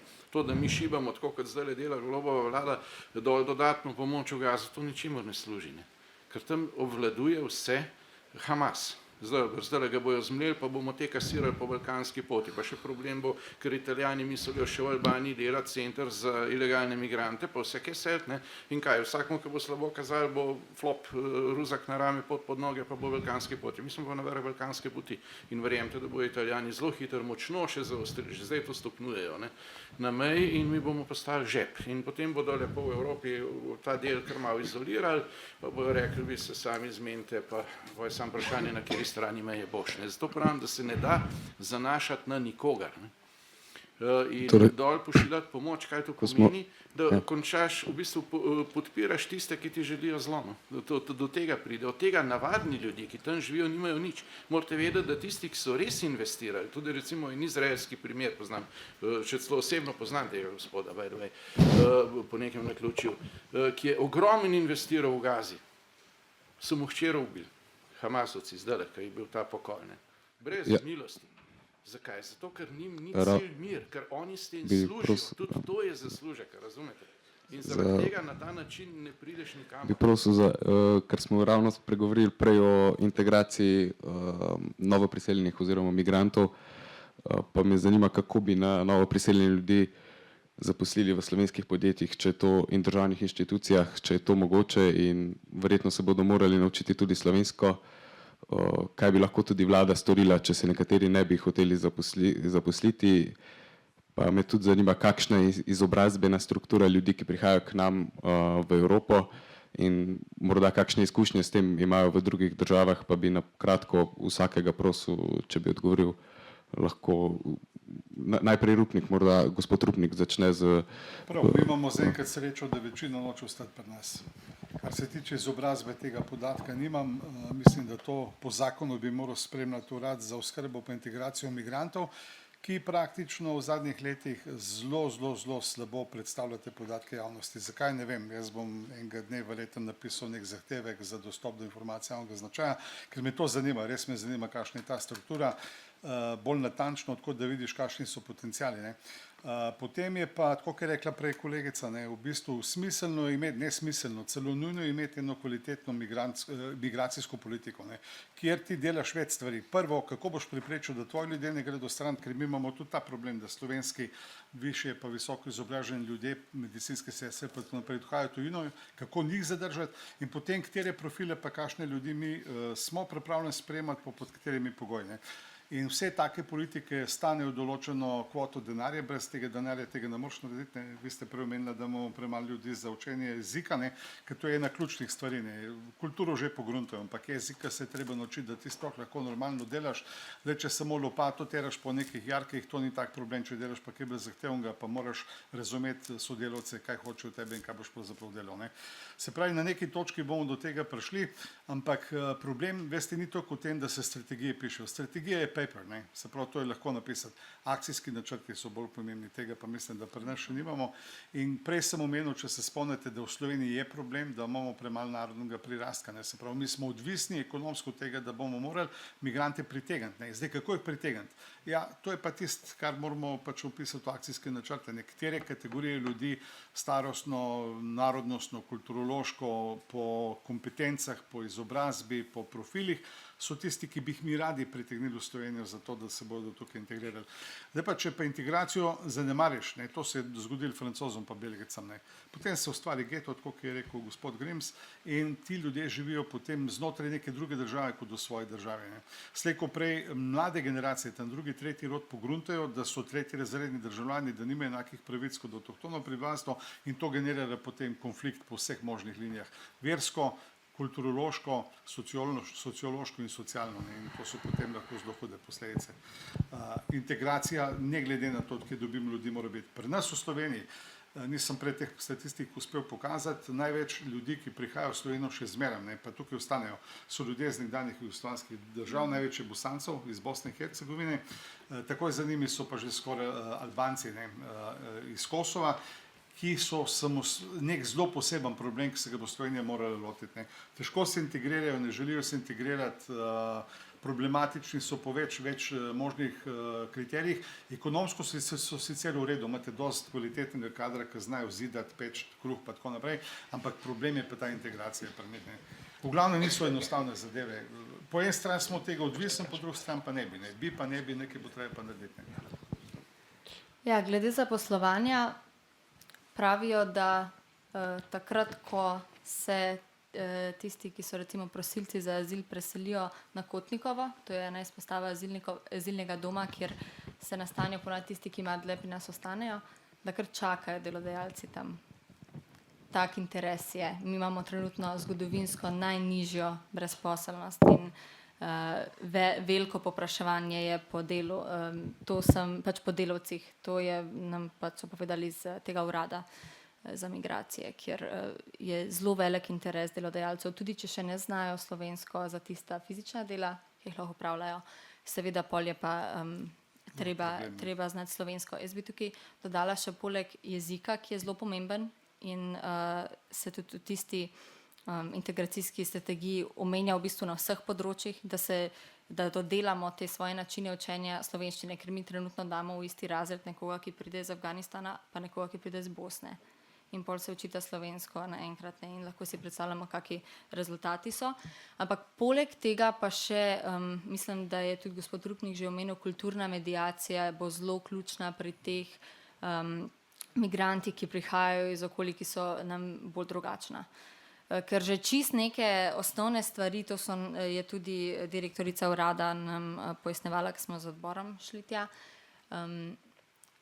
recimo gledanje v oči. Oni, ko grejo na intervju za službo, ne, v azilnem domu jih pač učijo, kako recimo vadijo. In v nekaterih kulturah je spoštljivo, da ne gledaš v oči. In potem že s tem dajo slab vtis. Jaz ne vem, gospod Grims. Ja. To je malo nespoštljivo, gospod Grims. Zdaj po novem, danes sem ugotovila, da se midva tikava, to je tudi zanimiva informacija. No, ampak skratka, hotela sem reči, kulturna mediacija je tudi pomembna, ker dejansko, tudi če bojo znali jezik, bomo imeli še vedno ta kulturno bariero in v te poklice bo treba tudi investirati.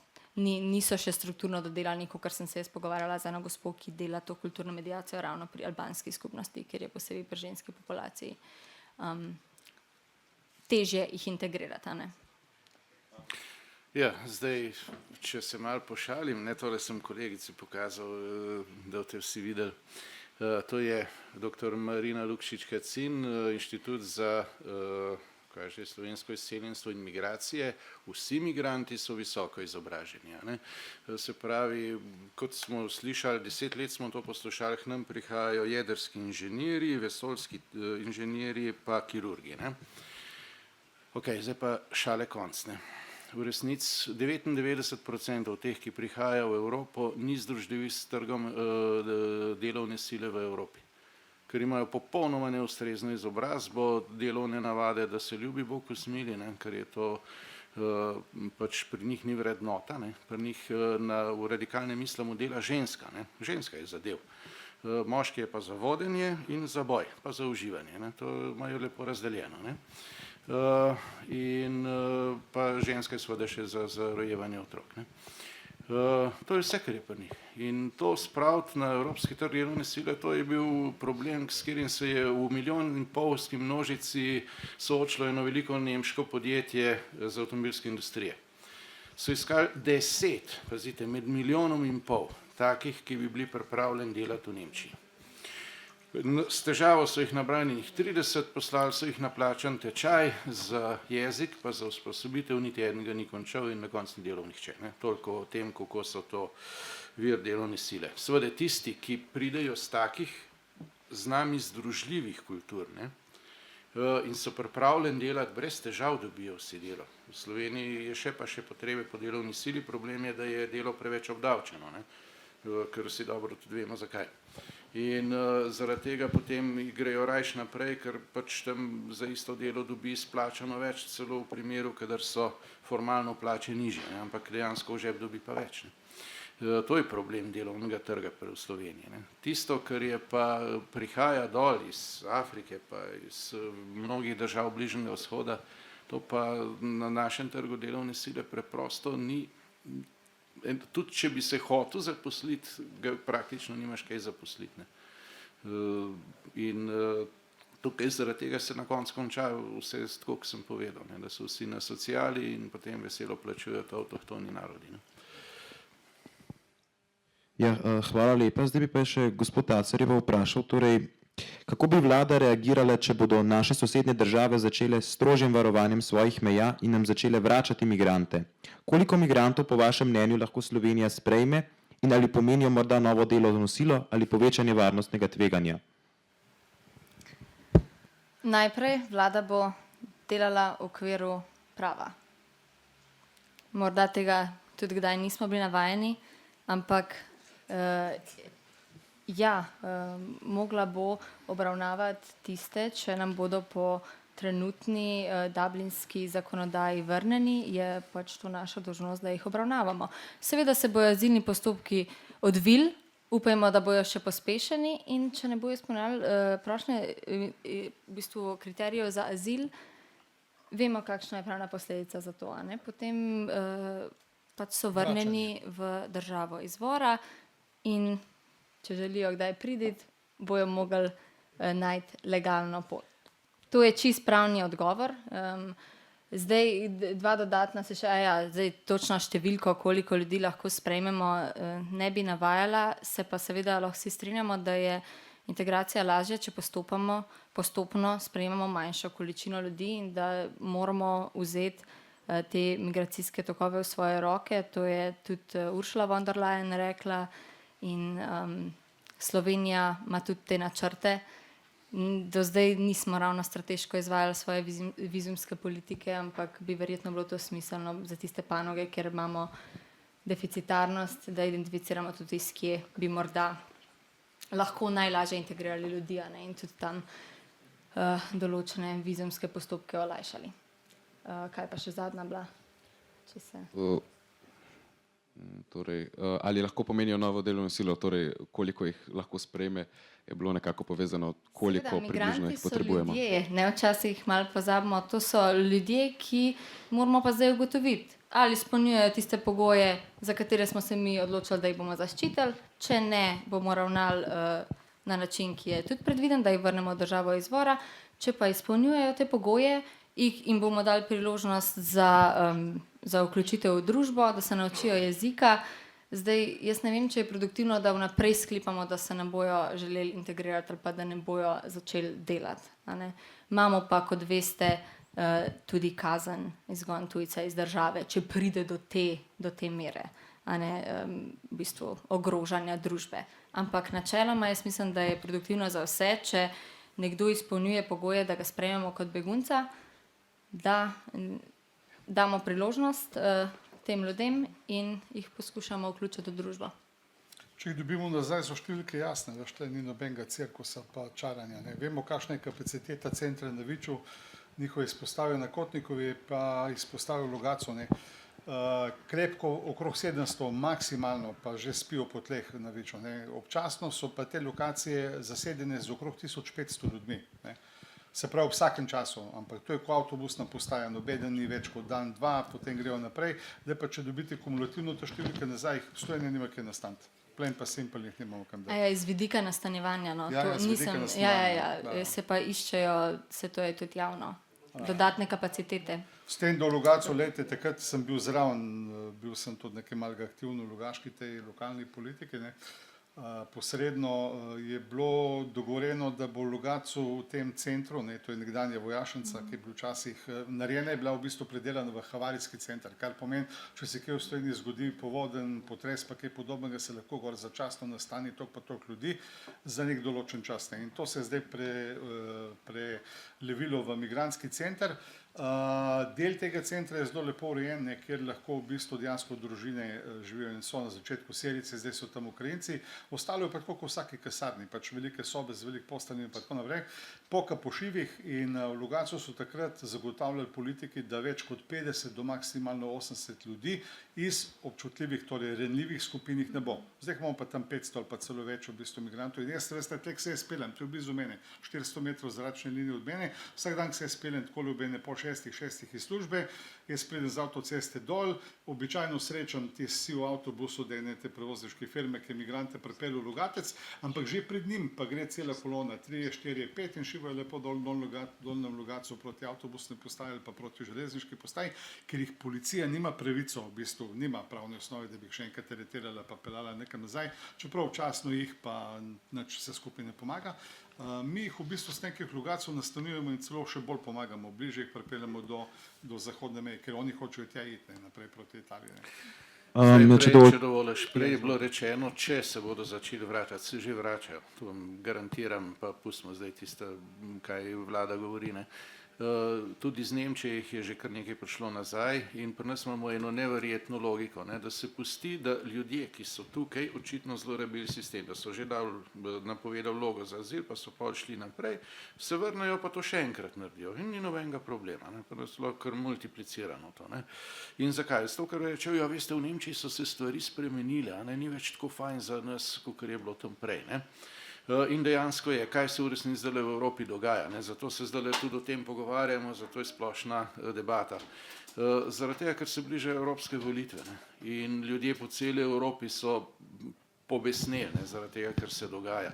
V Franciji je v eni vasi, to ni bilo v enem velikem mestu, vdrla skupina ilegalnih migrantov na zabavo otrok, tako kot bi imeli en svoj ples, ne? In med kričanjem Allah Akbar pa prišli smo klad belce, ne? So zaklali 18 otrok. Tega je en fant umrl, mladoletni 16, 17, se jih pa še zdravo bolnico, tega so v kritičnem stanju, po mojih podatkih. Ne? Da boste vedeli, to je vso do Evrope, če se ta norost ne zaustavi. Ne? In Tole pustiti naprej je nesprejemljivo z vseh vidikov, o katerih sem danes govoril. To se morate zavedati.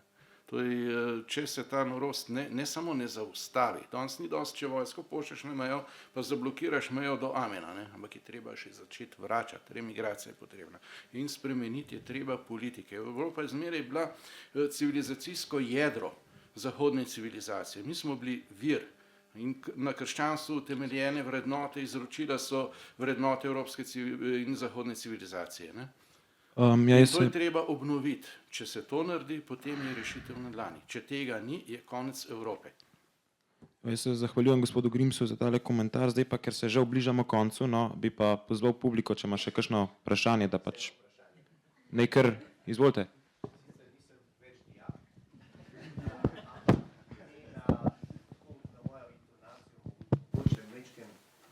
Malo prelahkotno, mogoče to malo tendenciozno, kar sem rekel, ampak izvajanje strani gospe, kar se tiče integracije migrantov v bodočnosti v Sloveniji, imam občutek, da so se že integrirali na določenih področjih. Ja, res so se, nekatere dobre prakse so. Ja, ampak jaz navezujem predvsem na besede gospoda Rupnika, ki jih je v enem izmed prejšnjih intervjujev povedal v neki priložnosti, kako migranti obvladujejo Metelkovo kot dilerji. Se pravi, oni prodajajo mamila. Se pravi, oni so se na področju kriminala zelo dobro integrirali. Ja, to problematiko z vidika Metelkove in mamil pač nobene zanika in policija aktivno dela na tem. Nimamo pa kot politiki nobene pristojnosti, da neposredno vplivamo na policijo. Ena stvar, katere se pa nismo dotaknili, so pa ravno bila kazniva dejanja, ki smo jih sicer imeli predvideni. In nam je ministrstvo, pač nam redno posreduje tudi podatke iz policije, drugače so javni, da spremljamo porast ali ne kaznivih dejanj. In dejansko na nekaterih področjih so zelo problematična, recimo posilstva so se dvigalna in na tem področju pač moramo delati tako z vidika policije kot na splošno družbenih odnosov, ker je velika večina storilcev tudi Slovencev, tako da to se je od let 2018 recimo podvojil, kar je res strašno. Ampak nekatere druge statistike tudi v Ljubljani pa nakazujejo, da dejansko porast kaznivih dejanj, kot so neke tatvine, velike tatvine, ni više, kot je bilo v predcovidnih časih.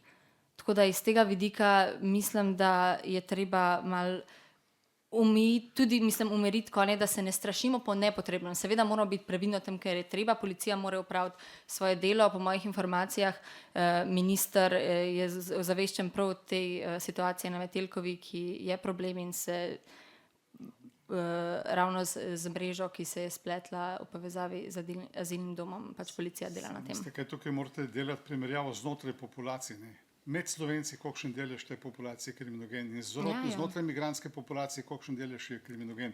In ko ta dva deleža primerjate, v migrantski populaciji trikrat večji kot med Slovenci. Gotovo, ker je bolj ranljiva populacija. Seveda. Ampak v teh relativnih pa definitivno. Gotovo. Kaj dela vlada pravzaprav? Ker tudi ni sam policija, policija dovolila zakone strani vlade. Mislim, policija izvaja zakone in izvaja, karkoli se kvalificira kot kaznivo dejanje, mora policija preganjati in na to nima vpliv vlada. Kar pa vlada lahko dela, je pa, da dela migracijsko politiko, da dela integracijsko politiko in pa da sprejema tiste ukrepe, če vidi, da je situacija izredna. To se je recimo zgodilo po situaciji v Palestini. Takrat smo dali nadzor na mejo, zaradi tega, ker je se razširjalo očitno med ministri, da je povečano tveganje terorističnih dejanj. Tako da takrat se je pač odločila za nadzor na meji. Ja, hvala vam. Ja, če bi kdo imel še kakšno kratko vprašanje, lahko vpraša. Aha, ja. Hvala lepa najprej škofijski srednji za organizacijo te okrogle mize, pa vsem, ki ste prišli kot sodelujoči. Jaz sem hotel to spomniti, mi imamo izkušnjo tudi osebno tukaj, da niso vsi migranti, torej tisti, ki so migranti, isti. Imamo ilegalne migrante, imamo ekonomske migrante, imamo željene migrante, imamo vabljene migrante, se pravi, ta migracije, po mojem, je marsikaj. Zdaj, danes ste govorili bolj, se mi zdi, o ilegalnih migracijah ali pa ilegalnih migrantih, ne. In se mi zdi dobro upoštevati tudi to dejstvo, da obstajajo drugačni migranti, ki želijo biti pri nas. Iz tega izhajam na drugo točko, da je včasih pri nas administrativni postopek za to, da nekdo lahko ostane tudi migrant, se pravi, tak je željen, hoten, pravzaprav on sam želi, mi hočemo, kompliciran, zavajajoč in pride celo, kar ste vi, gospa Tacerjeva, rekla vmes, do izgona iz države, ne zaradi tega, ker bi on bil nezaželjen, ali da nekdo ne hotel, ampak zato, ker je enostavno prišlo do napake v postopku. Ne? In to seveda zelo slabo luč meče na celoten proces, kako pravzaprav mi z migranti potem, ali pa tistimi, ki so migranti, delamo. Tako da se mi zdi, da tukaj morda izziv za predstavnico vladne koalicije, ne? Da morda preverite in poskušate tudi tam, kjer je ta moč ali pa možnost, recimo na upravnih enotah, da so te postopki res v dobro človekov. Vsakem, ne glede na to, ali legalni, ali ilegalni, vedno je treba gledati v končni fazi na človeka. Ne? Nekdo prihaja od nekod za to. In še tretja stvar, zaključujem s tem. Pred dobrim tednom smo imeli pri nas v hiši misionarja Pedra Opeko, vsi smo ga slišali pravzaprav dijaki, ne? Vprašali smo ga tudi to, ali bi si želeli z Madagaskarja priti tudi v Evropo, tako kot hodijo ostali, recimo iz Severne Afrike. Je rekel, pri nas je sreča v tem, da je okrog in okrog voda in ne morejo iti peš. Si pa želi, bi pa marsikdo od njih želel, da bi prišel, zato ker gledajo pač slike, televizijo, časopise, kako je lepo na zahodu in mislijo, da bo kar, da je to samo od sebe dano, ne? Ker pri njih je marsikaj samo od sebe v naravi dano. In si želi, da bi mi imeli načine in poti, da bi jim pomagali, da bi dejansko oni tam ostali. Jaz se strinjam s tem, kar ste vi rekli, treba sredstva dati, ampak ne samo denar. Oni rabijo dejansko načine, kako lahko njim zagotovimo, da bodo tako kvalitetno živeli, kot mi tukaj živimo. To pa pomeni tudi ogromno ljudi, ki imajo srce zelo veliko za vsakega. Če lahko samo en kratek komentar na to, kar ste rekel. V kriminalnih skupnostih, kjer v bistvu spodbujajo regularne migracije, obstaja en cel sistem advertisementa, se pravi reklamirajo. Mi smo to videli dol v Bihaću, ko so nam migranti pokazali, recimo nekdo, ki je že migriral v Nemčijo, se slika pred eno lepo hišo, tam je bazen, pa en super avto preče, le jaz sem to dobil v 6 mesecih. Če želiš, ti pomagam, le toliko pa toliko te bo koštal, pa te bom jaz pripeljal sem gor. In verjemite mi, da velika večina tega naroda, ki gre na te poti, se to ni enostavno, to moramo vsi vedeti po človeški plati, da ne moš kar tako zapustiti tam neke dežele, kjer imaš drugo kulturo, posebej pa iti na drug konc sveta, pa tam začeti živeti. Večina tega naroda doživi pol delužene, se pravi, so v bistvu razočarani, ko ugotovijo, da to ni tako, kot ste vi rekel, svetlo, pa super, pa samo od sebe dano. In to spet je eno od tistih dejavnikov, ki generira konflikte po tem lokalnem okolju. Ja, tudi hiter odziv, hvala, da ste to izpostavili, da dejansko je prišlo do izgona, to je, ja, takih stvari si ne moramo dovoliti, posebej, ko imamo oboje interes. Vem, da je na spletni strani prav en tujci, je posebna spletna stran, ki je namenjena tujcem, tudi seveda v angleščini, ne, ampak verjamem, da se lahko izboljša. Lahko vam povem, da na področju vračanja slovenskih državljanov planiramo en ukrep, ampak bo treba tudi za tujce nadgraditi ta sistem, ampak ideja je neke infotočke, ker bi res zbirali vse te informacije, ker ne morete verjeti, tudi slovenski državljani imajo zelo kompleksne postopke, ko se vračajo nazaj v našo domovino, kar je pa še dodatno bizarno, ker so pač, ja. Mi smo tukaj v šoli, ne, in nekdo recimo naredi nekaj narobe, lahko gremo po tej poti pravniški od črke do črke, od člena do člena, ali pa vidimo človeka, ki je pred nami, in poberemo tudi še kakšno obvoznico ali pa bližnico, kakorkoli pač primerno, zato da človeku pomagamo. Ne. V uradniških poslih, recimo v upravnih enotah, je počasih samo črka in nas ne zanima človek. Ne. To je v bistvu izziv, bolj kot kaj tujca. Če ima še kdo mogoče kakšno kratko vprašanje, drugače bi pa pozval vse goste, da za neko kratko zaključno misel, pa če kar gospod Rupnik najprej pove, pa potem Tacerjeva, pa še gospod Grims na koncu. Oprostite, še... nismo videli, to morate vedeti. Nas v Evropi pa v svetu najhujše, kar se tiče migracij, še ne čaka. Zdaj, verjemite mi, da je res. Naprimer, če pogledate, koliko držav se v bistvu obrača v neko smer, ki je totalno nedemokratična. Zatiranje pravic ljudi, recimo to, kar Kitajska počne, totalen nadzor, ne bo zgenerirala migracije v nekem doglednem času, absolutno. Zdaj, zakaj nimamo pri nas v bistvu migrantov v tem trenutku iz Palestine? Zato, ker ne morejo fizično nikamor iti.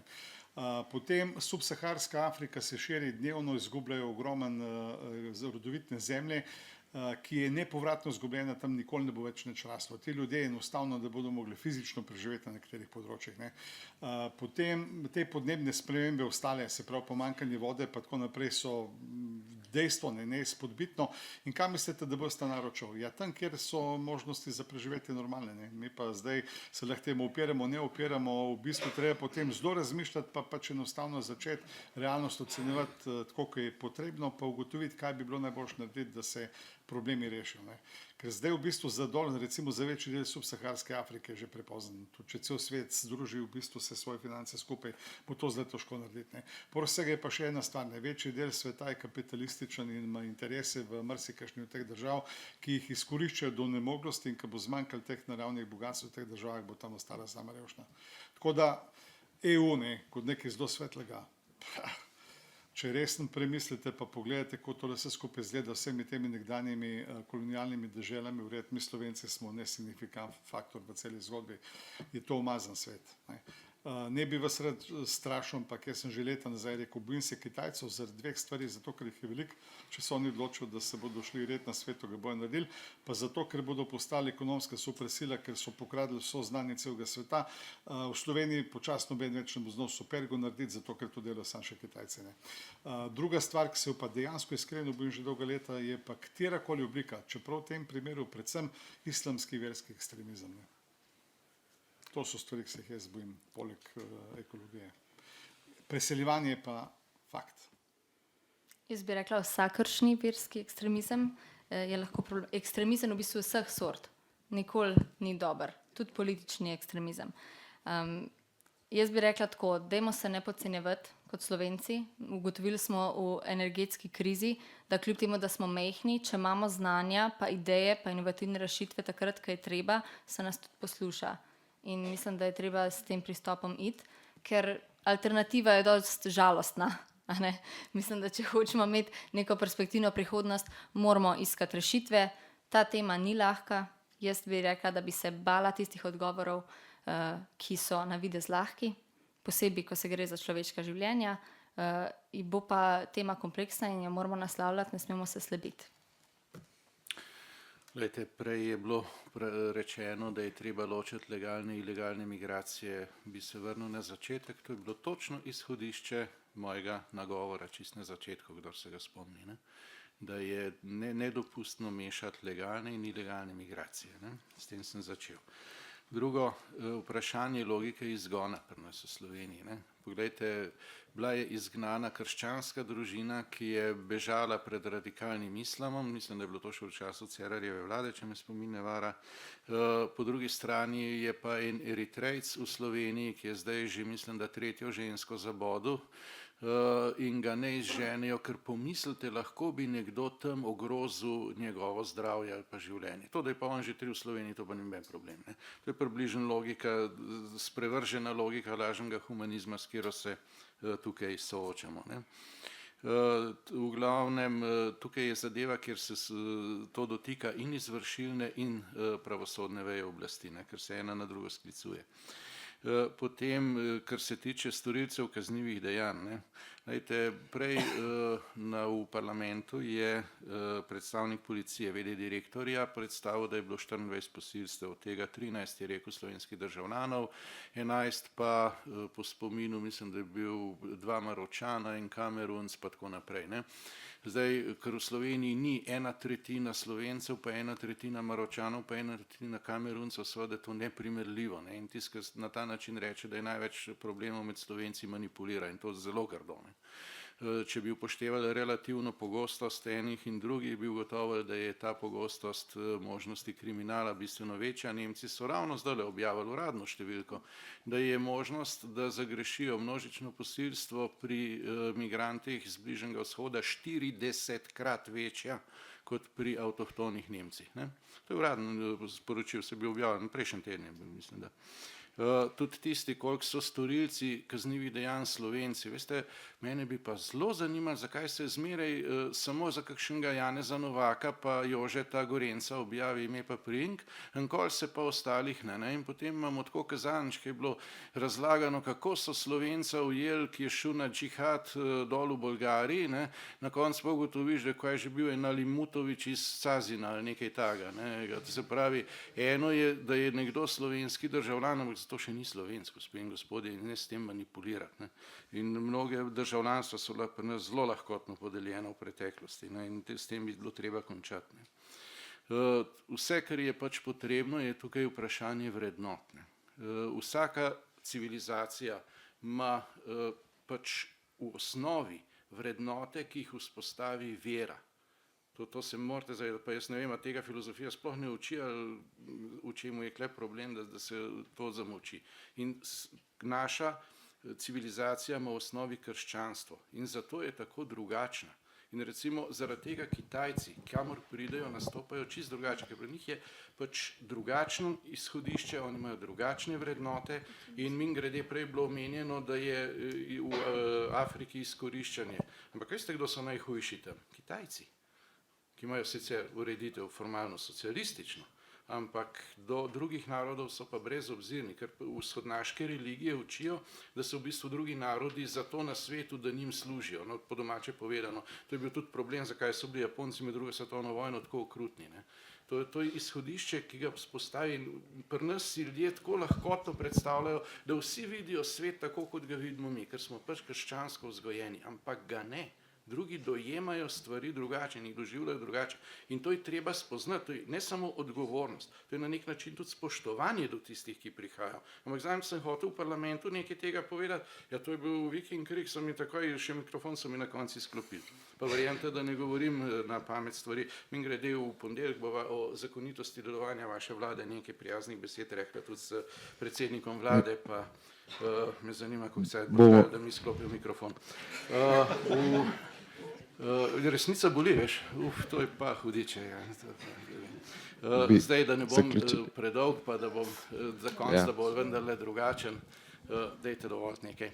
Da vam vsem zaželim en res lep blagoslovljen Božič, pa srečo v prihodnem letu, pa Bog vas živi, pa Bog živi Slovenijo. Ja.